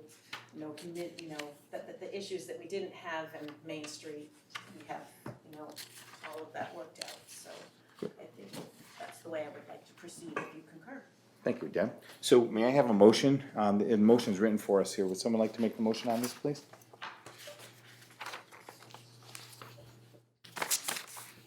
It's in your, The library director is here if you have questions. I can make a motion to authorize the application of a Historic Document Preservation Program grant for the preservation of documents located at the Rathbun Library. Someone like to second that? Second. Discussion. Any questions? Discussion? All in favor? Aye. Any opposed? Motion carries. Okay, next one was a gift acceptance, so let's talk about that one real quickly. Can you help me with that one? this is, I think, a swing. I see a bird's nest and I'm like, okay. But I think it's a bird's nest swing. Gotcha. So this was, yeah, it was a gift to the town for use at the town. Very nice. We have one there now that's decaying. This is a replacement for it. Very nice. Okay. Great. So may I have a motion accepting the gift of the bird's nest with the attachment joist and labor installation of the town's beach valued at approximately $2,023.13 from NetPlay USA to request the Board of Selectmen schedule a town meeting for approval?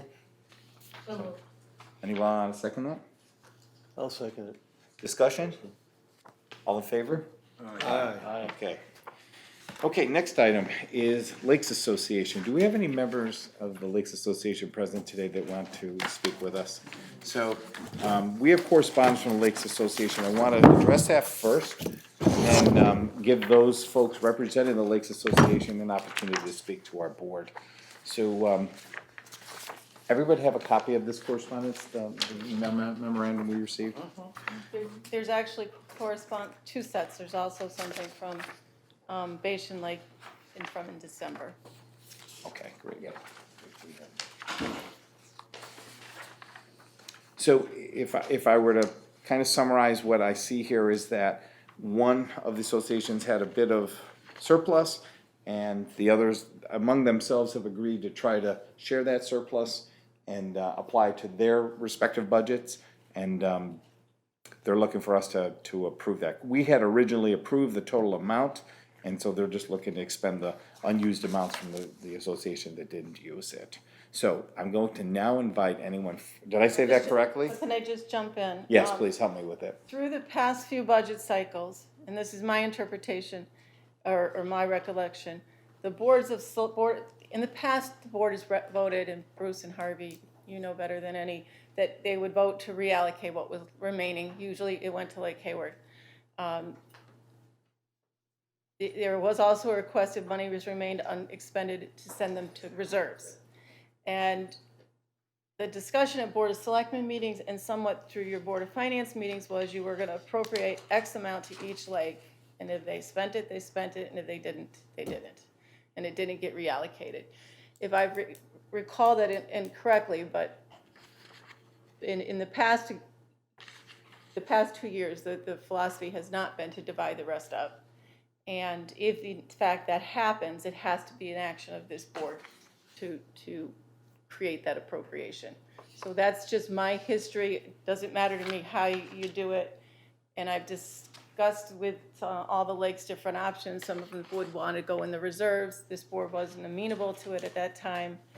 And the one lake that's underspent this year is Moodus, but they're embarking on that major endeavor for that, what is it called? Thank you. So I don't know if you would see fit to apply it to that as well. So there's a lot of considerations for the board. So this conversation, as I remind everyone here, came up during our budget meeting, and our determination after discussing it was to say we're just gonna not share it, we're just gonna bring it right back. That was the conversation that occurred during the budget process. With that said, before we go to our discussion, I'm going to invite our friends here to make any comment or thought that you'd like to share, if you have any at all. Do you wish to? You don't have to, if you want to, if you're representing that group. Well, I guess I have questions. My understanding has been, I think, that so typically we submit our invoices to Cindy May, June. And as she stated correctly, Moodus didn't spend very much. I think we had maybe 6,000 allocated to us. $6,666. Maybe we requested 1,500 to 2,000 from the town, which meant we had roughly $4,000 to put back in the kitty, which from an email trail I saw was Hayward and Bashan were looking to take that 4,000 and spend it as they would. So I'm not sure if that's changed or not. I mean, it sounds like you're saying we can't do that any longer. It's not that you can't, but during the last budget cycle, when this conversation came up, it was the group's opinion to say, all right, if you don't spend the money, just come back for us next year and we'll just give it to you, give you whatever's left. It's not just this running balance that we had accrued. Am I correct by making that statement? Somewhat. And that's for fiscal year end 20. No, this email applies to 18-19 right now. Last year's We're still, balance. they could actually choose, if they chose to appropriate it, it could be done. It's down to the wire. But I think some of the discussion too was every year it was being allocated to just one specific lake at the end of every year. And that's what That's right, because I believe Hayward spends the most. they absolutely do, yes. I mean, I'm not sure what the other lakes want to do, but I'm of the opinion that, and I think I had spoken with Cindy about it, is that if we don't spend it, can it go to a capital or can it go into next year? I mean, we're in a bit of a predicament here. Obviously, we're going down this new venture with a piece of machinery versus doing herbicides and stuff, so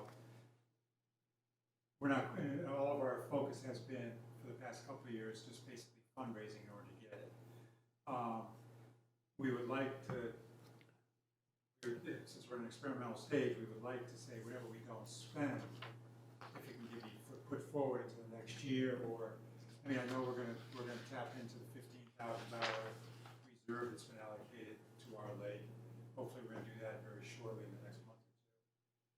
But if we don't spend, so example, not my example for this year, if we didn't spend that $4,000, we would like to see it go into either a capital, it's kind of earmarked for us, or at least know that, okay, $4,000 can be added into, if we should get another 6 next year, then we have 10 next year. I mean, whatever. I think the consensus of the board might be open to the idea with the capital. So help us with that a little bit. I understand a machine is being purchased. Can you tell us a little more about the details of that? Do you know? Machine? Yeah. The machine is called the Eco Harvester. It's made out in Michigan, and it's very popular out west. They've made about 70 to 80 machines, and the closest one that we have is down in Milford, and a contractor is using it, and he is very impressed with the results. It's a rotary drum with a conveyor on a pontoon boat. It sounds hokey, but if you look at a YouTube video, and if you go onto their website, weedharvesters.com, you can see the machine in operation. What it does is it extracts the root system from the lake. It doesn't cut it. Cutting will only propagate the weeds to grow into the nutrient-rich base that we have in this reservoir.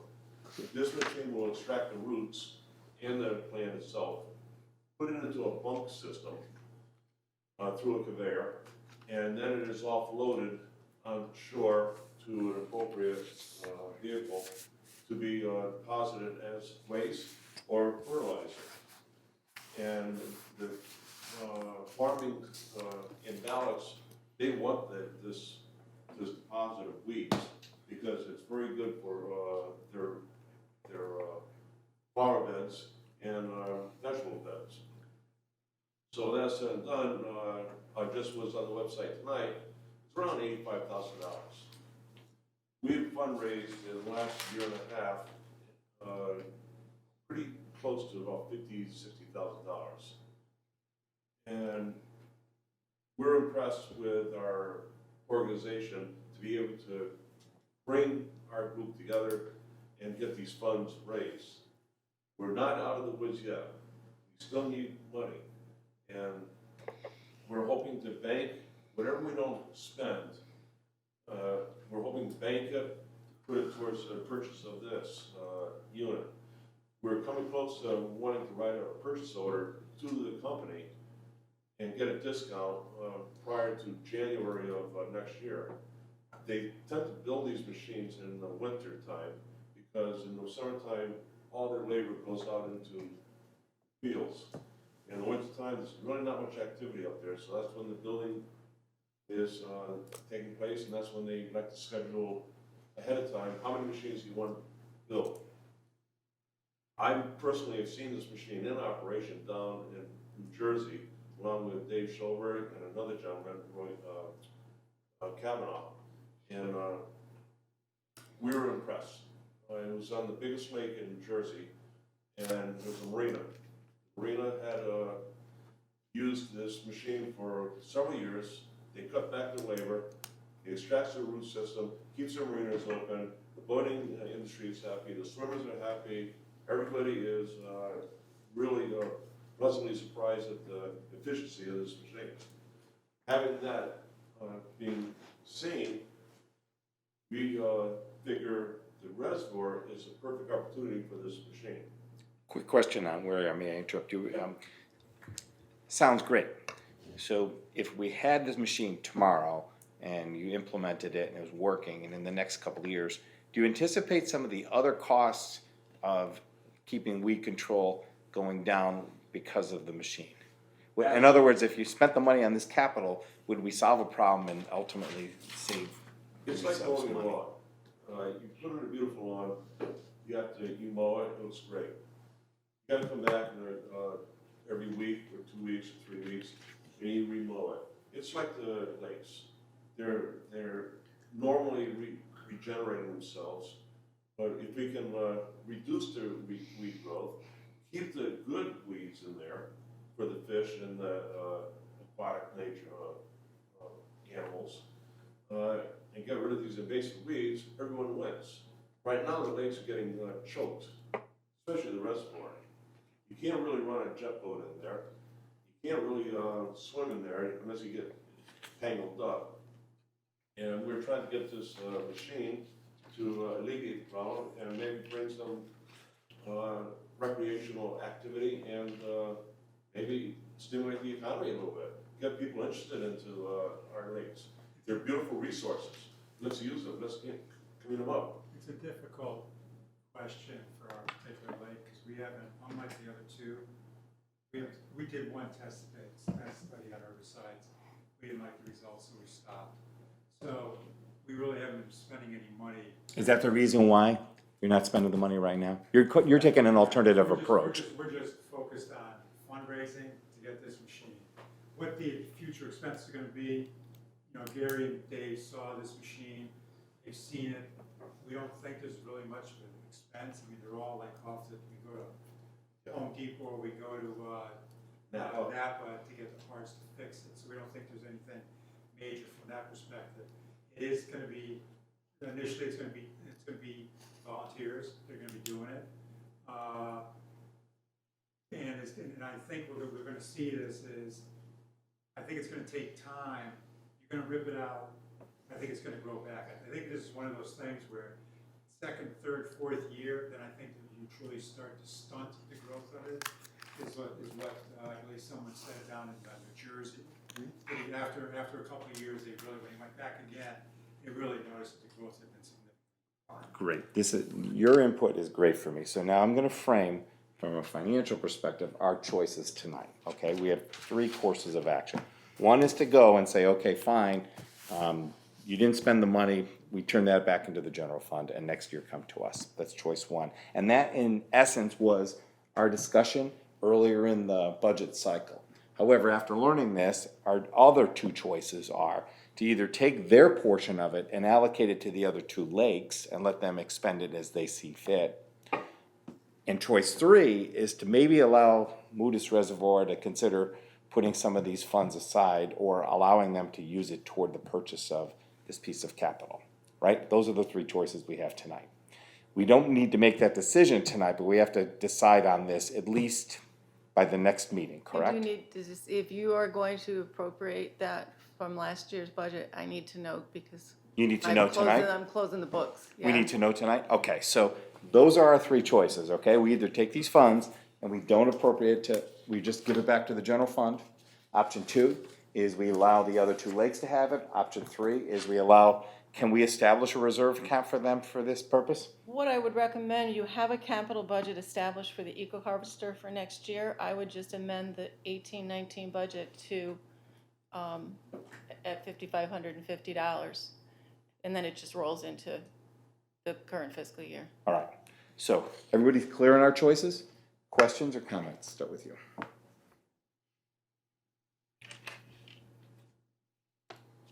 I'll pass. Okay.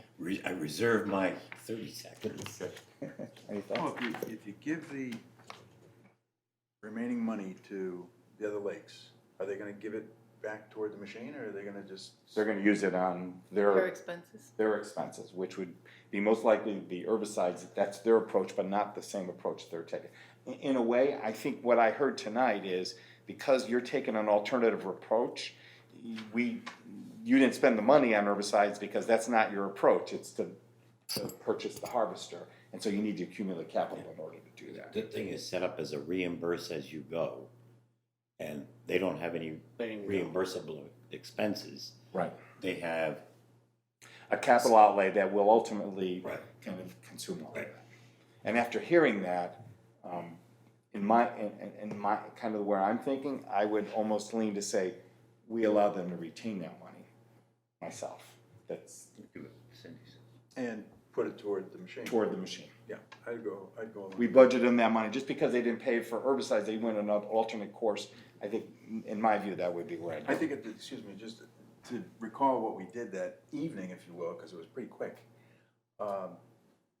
we thought they didn't need the money. I mean, that's the way I looked at it. We didn't understand the full scope of Right, this. so Agreed. the decision was made kind of quickly, but it was budget time and we had to make some quick decisions. Agreed. Greg? I do You have, guys think- Bruce? I do have questions. Could you each identify yourselves and which bodies of water you represent, please? Gary Christopher. Okay, Gary? I'm the Moodus Reservoir and Okay. Vice President of the Moodus Reservoir Preservation Group. Okay, Timber, treasurer. Preservation Group. okay, thank you. And what would be your ideal request here? Ideally, I mean, we've been working off of the 15,000. I believe, and Cindy, correct me if I'm wrong, I believe the number is, about $45,000 or whatever that number was. The reserves had 45,000, which was divided equally by each body of water, so you Okay, were so gonna get 15, an appropriation of 15,000. I mean, if we didn't use 4,000, we greatly appreciate it if that 4,000 can be added into the 15. The actual remaining amount is 5,550. The unexpended funds were Right. 5,500. So how can we best help you? Would you prefer it to go toward the harvester account or to the other lakes for the reimbursement process that's been set up? For money already expended? I'll be selfish, I want it to come to that. I would like it to go towards the eco harvest. I would like, if ideally, if we could have 15, 15, and 15 for all three lakes, everybody knows what they have, and then just put that 5,500 towards the, our 15. Then maybe in the future too, if we don't hit our number, I mean, whatever's unused, if you could go into that capital or reserve, whatever, however you want to refer to that account, that would always be helpful for us. Just so that we know in case we underestimate or underestimate our expenses, at least then we know that, okay, we've got a little bit of a cushion over here that we can. And we were a little sensitive as a board to try to create too big of a fund of that nature. So that was the reason we said, if you didn't expend the funds, just send them back and then next year request it again and then we'll give you allocation. However, the mitigating circumstances that I heard you share tonight, where you didn't expend it because you have a capital project that your budget, that didn't have, our process did not address. Continue, Greg, I'm sorry. Thank you for your input, appreciate it. Todd, yours, thoughts? Yes, I have a few thoughts. I guess I'm a little bit confused. There's a Lakes Association, 3 lakes, East Haddam Lakes Association. East End Lakes. And so the other lakes are aware of your need. Yeah. Are they aware of your request to us? I believe that all three, I mean, Cindy, I believe, had requested that I attend, which I thought the other 2 lakes were also. Everybody attend. was aware that it was coming to the August meeting. In the past, just historically, and Harvey or Bruce stopped me, there was there would be an appropriation, and at the end of the year, whatever wasn't expended, the board would decide whether they'd allocate it back to the other lakes. There's been sentiment at the Board of Selectmen and here that they didn't necessarily like that there was an amount appropriated. Then there was also discussion, as Bill had indicated, that if you don't spend it, you go back to the reserves, and didn't really want to engage in that practice out of the gate. So usually the money's been reappropriated back to Lake Hayward and sometimes Lake Basin, or Basin, like I said that wrong. But the spirit and the intent that I've seen with the 3 boards over the past few budget years is that there's an even allocation. So there was an agreement between the 3 lakes. Okay. I think we had an email trail on this a couple of years back. Okay, if all 3 don't spend it, so if one of the 3 doesn't spend their amount, whatever's remaining can go to the 2 lakes. If one of those lakes doesn't need any of that amount, then it all goes to a single lake, if they can use it. If that doesn't happen, then obviously you lose. And the that funds. was the lakes agreement, not necessarily the appropriating authorities agreement. Okay, all right. They're 2 different entities. But I mean, the lakes have, Yeah. I respect, we have cooperated. that's my point. We don't want to appear to be picking favorites here. I had to discuss, excuse me. And so what I hear though It looks to me like this harvester, weed harvester, is actually a lower cost solution than using herbicides every year. Yeah, it's not even close. I mean, it's ridiculously less expensive. I That's, mean, you may know what the numbers are that Dealer Lakes have spent. Well, you We could- spent maybe $5,000 or $10,000 a few years ago to do our test case. We never went back to do that again. so the message is, the weed harvester is a significant cost reduction in year-to-year operation.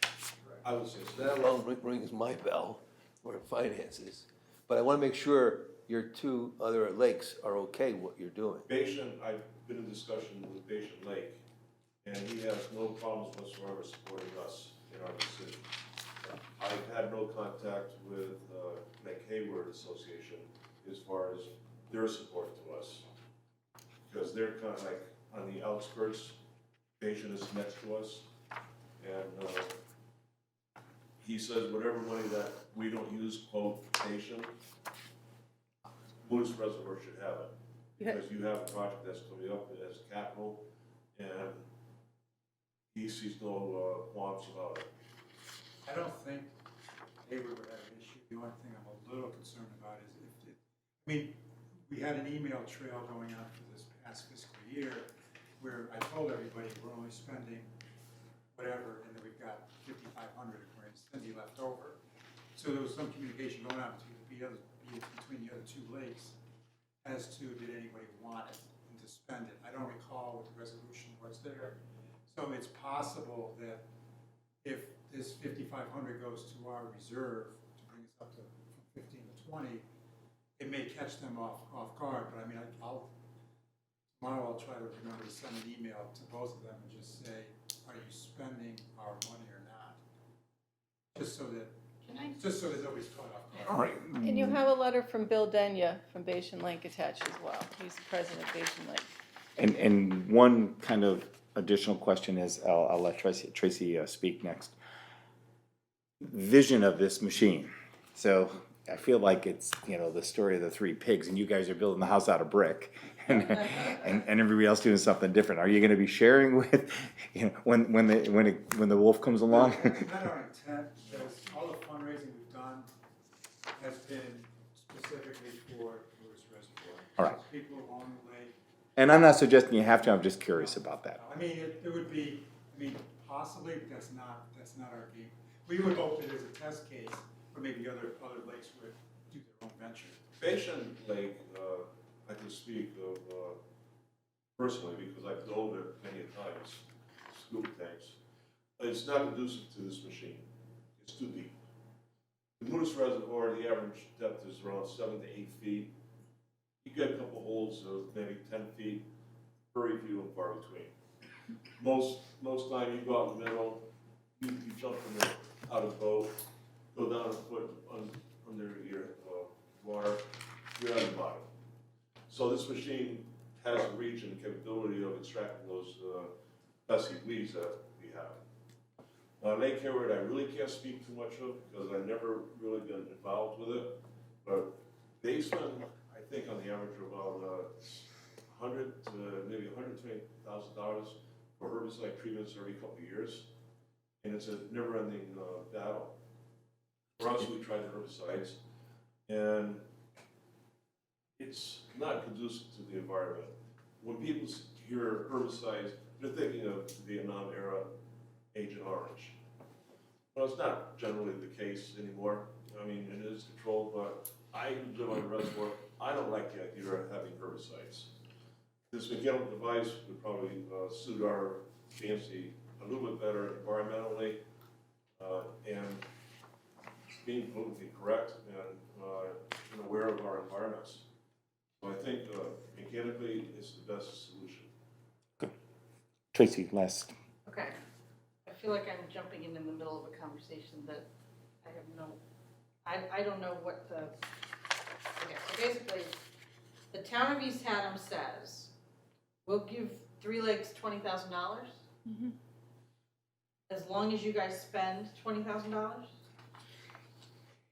No, it's a matching system, so they submit to me or to the finance office their bills to prove that they've expended more than 50% of what they're requesting. So you can see that in this So- email. All three of them are requesting, all told, $20,000, so whoever came up with 20,000 and divide by 3, I don't know, but anyway, $6,666.67. I think you made it 21,000 next year to make it even.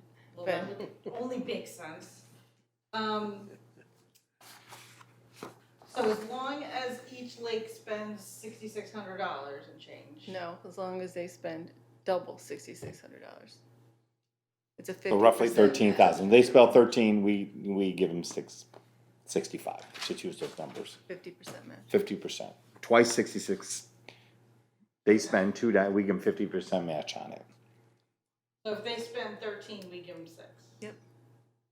It basically is. Okay, and Moody's has not spent 13, that means spent 6, they've spent 2,200, okay. Of which we reimburse 50%.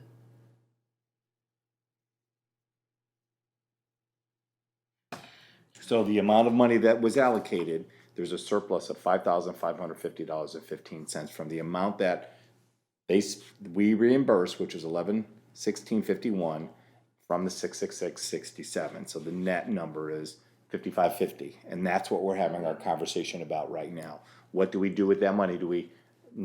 We have three choices. We either allow Hayward and Bashan to have that money and continue to use that money expended. We turn it back to the town, which is what happened during our budget discussion. So is this written anywhere, this thing that they have to spend the money for us to give them the money?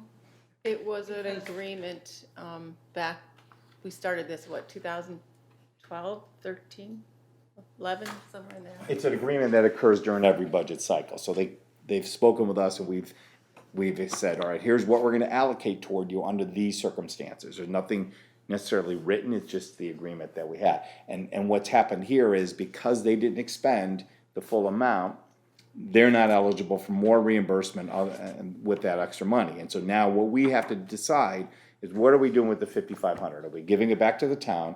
Are we giving it to Hayward and Bashan? Or are we gonna allow them to take it and put it against their capital reserves for the purchase of this machine later on? Those are the three alternatives we're discussing right now. My feeling right away is either we support 3 lakes or we don't support 3 lakes. Like,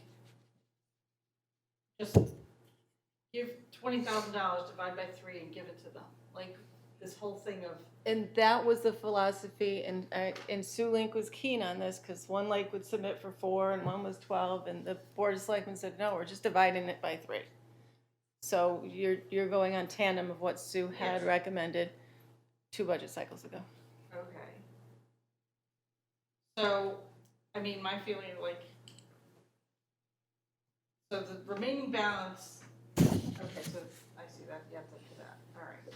So there's 5,500 that hasn't been spent, because that's that. I'm trying to figure out a way to give them some freaking money, that's all. So the course of action that we're talking about would be to allow them to take 55, 50, 15 and allocate it toward the reserves. And if we vote to do that tonight, they can allocate it toward the purchase of this machine. And now each lake received the exact same amount of money in this budget cycle. So yes, So the actual motion would be to transfer from the operating budget to the capital budget $5,550. Okay, so now we understand that. Now, quick straw poll, is that the direction we want to go to make a motion? Yes? Any questions, any thoughts? I'm happy to do that in this instance. But let me see if I can articulate what I think maybe Sue Link was driving at and the way we should do this going forward. If we're gonna budget $21,000 for the lakes, 7,000 apiece, you have to spend money to get money.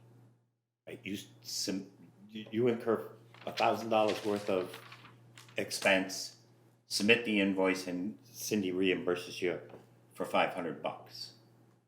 It's an incentive for the lakes to take care of themselves, right? But my thought on this is each lake gets the same amount in this example, 7,000. You spend it, you know, you submit voucher, you submit your bills, or you don't. If the end of the year you've submitted no bills, the money goes back to the general fund, lake by lake by lake. There's no shuffling back and forth between lakes. Should we allow them, though? I agree with them not shuffling through the lakes, I don't think. But I think the issue that's coming forth here is that we're talking about operating expenses, and they don't want to spend money on. I got you. So So do we give them an opportunity to put some money into each lake can capital? have the opportunity to have a capital reserve if they have the need for it. Okay. So each lake gets the same slice. They either use it or they don't. They can't roll it over and so on unless they are building toward having a significant capital expense. Did I say that clearly? And I'm completely in agreement. They're investing in the maintenance of their lake. That wasn't you falling, Brian, was it? Waking up, I think is- I was worried our meeting was But going this a little bit too shuffling long, back sorry. and forth and all it's gonna do is lead to bad feelings in the end. Agreed. Bruce, I'm a little anything? afraid of the bad feelings, but I think in this case, because there's a plan, because they're on the right track, they should be commended for their fundraising. I think that money should be given to them for that machine. Okay. Yeah, I'm totally in agreement. And the only twist I was trying to put on is that if, for example, Bashan next year comes along and say, we're anticipating a big capital expense, that they can use their unfunded, so everybody gets the same opportunity. So that agreement will have to be modified to have a capital piece. Well, So we should allow the lakes to actually have a capital fund, not to exceed a dollar number, and right? perhaps you should be funding them under capital and not operating going forward. And then they can pull it and do their operating from that. They could do their capital needs. They do whatever Right, they right, Yeah. because they had wanted it to automatically flow into a reserve, and the board wasn't too keen on that So right now, automatic. the thing is, we're just giving all money for capital, if they don't spend it, they don't have it, but we're not budgeting anything for them to have any capital. So we should have set up, are you saying we should set up a capital account under each lake that they can I'm fund? saying that if, depending on what they're using it for, instead of budgeting the money for each lake under an operating budget, it might be better served as a capital item for them. And that's a discussion we can have with them at budget season. Because they are doing major capital endeavors, all three lakes. So it might make more sense to be a capital Well, it's item. obvious, because our process missed what they're doing, and given what Todd said, I seem to agree that it looks like they're gonna save a lot of money if they do it in this manner, and we just didn't get a capital expense, so. Greg, do you have any thoughts? Anybody else want to add, please? Just real quick, I wonder though if that's gonna create a problem with the matching funds. Because do they have to match? Well, so, for instance, with the Eco Harvester, they asked when they could get their money, and you were told you have to prove to me that what you've expended, we're not just gonna cut the check for 15,000. Gary mentioned a purchase order, so we need some proof that they're actually going to pursue this endeavor and make the purchase before we'll release any funds. And in this situation, we need the funds, so Cindy, I think we talked about, if it's $85,000 and we have roughly 65 or 70, I will come to Cindy and say, can you help? Can you And we'll write the me a check to the 50, vendor, whatever, not to them. to the vendor or whatever, and then the vendor will get 2 checks, and then, we're done. That way it's clean and we know exactly it went to, not that Right. we mistrust you, And but for the and- audit and- trail. And it's not matching, it's far Right. exceeded more than. Correct. matching. But going back, I mean, I think it would be great if, and you could put a cap on it, I guess, is if we didn't spend,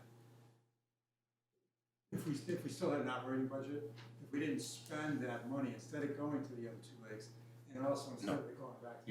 You didn't understand my proposal then. There's no money gonna move between lakes. No, I got that, no, I understand that. So I'm saying, if we had $6,600 and we only spent 2, it would be great if that 4,600, this is in future years, if that 4,600 could go into a capital account for us, or some kind of a reserve, so that we can so we can go grab it in case we have unforeseen expenses. And if you want to, it's so that we don't. Right, not to exceed a certain amount. Yeah, so, yeah, right, I so think, it's only- I think that might be a direction that this board might consider, because that would eliminate the problem that we're dealing with tonight. Todd, your turn. Yeah, okay. First of all, I think you should take advantage of this flow chart, capital improvement program. So, Well, it's a draft. yeah, I know, it's a draft. But for 3 lakes, you have 3 different lakes, as that gentleman has explained. But you're still a three-lake association, and we've got to be careful we give you the money fairly and equally and appropriately. So I think there needs to be a better vehicle to give you folks, give the association funding. I think that's a fair assessment from the discussion we just had.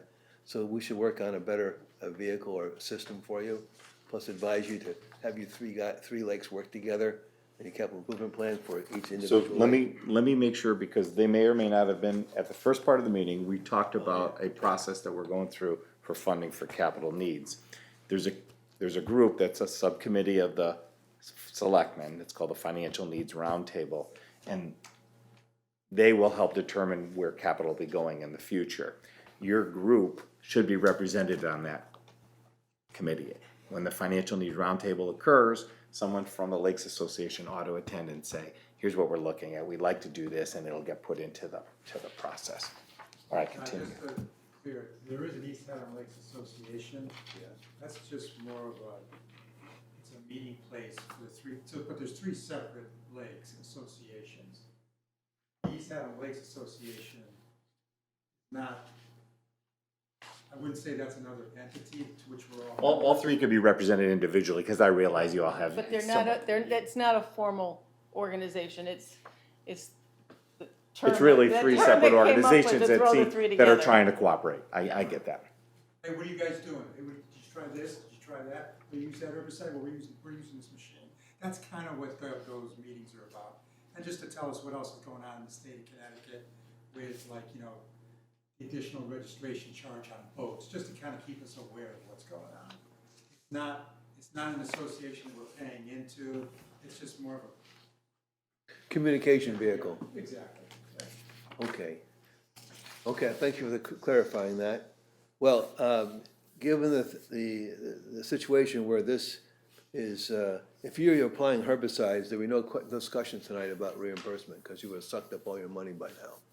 But you've been saving money for the green machine and the weed harvester. Given the fact that it would offer a significant savings to the town in the long run to purchase this rather than pay you to go out and buy herbicides, plus better for the environment at the same time, it's a good thing for the welfare of the town as well as the welfare of the lake. And given that you raised a lot of money on your own, and given that it sounds like your 2 sister lakes are okay with you getting the money for this one time, I support a one-time occurrence this year to fund you the $5,500, whatever it is, 55, 50, 15, a one-time occurrence. But I also, at the same time, that the Board of Finance should work to give them a better vehicle from which to get funding. So as a note, a takeaway, we're gonna bring this up in budget season. We'll talk about a fund and that, and it'll go through that capital means. Tracy, last thoughts? That's fine. Okay, so we have to give indication to Cindy that, is that in the form of a motion to apply that money? Is that what you need? What you could do, and then I'll put in the account numbers, is that make a motion to transfer from the 2018-19 capital operating budget for the Moodus Lakes Association to the capital budget for the Eagle Harvester. So moved. Second. Deb, I hope you got Second. it. Discussion. All in favor? Any opposed? Motion carries unanimous. Thank you. Thank you, people. Thank you. Okay, so that was somewhat of a marathon meeting here, but thank you guys for your input. We appreciate that. We now are open for guest and audience comments. Any other? Okay, so at this point, anything other before we go into executive session? You probably should have a motion before I shut off the video. Go on. I've been trying.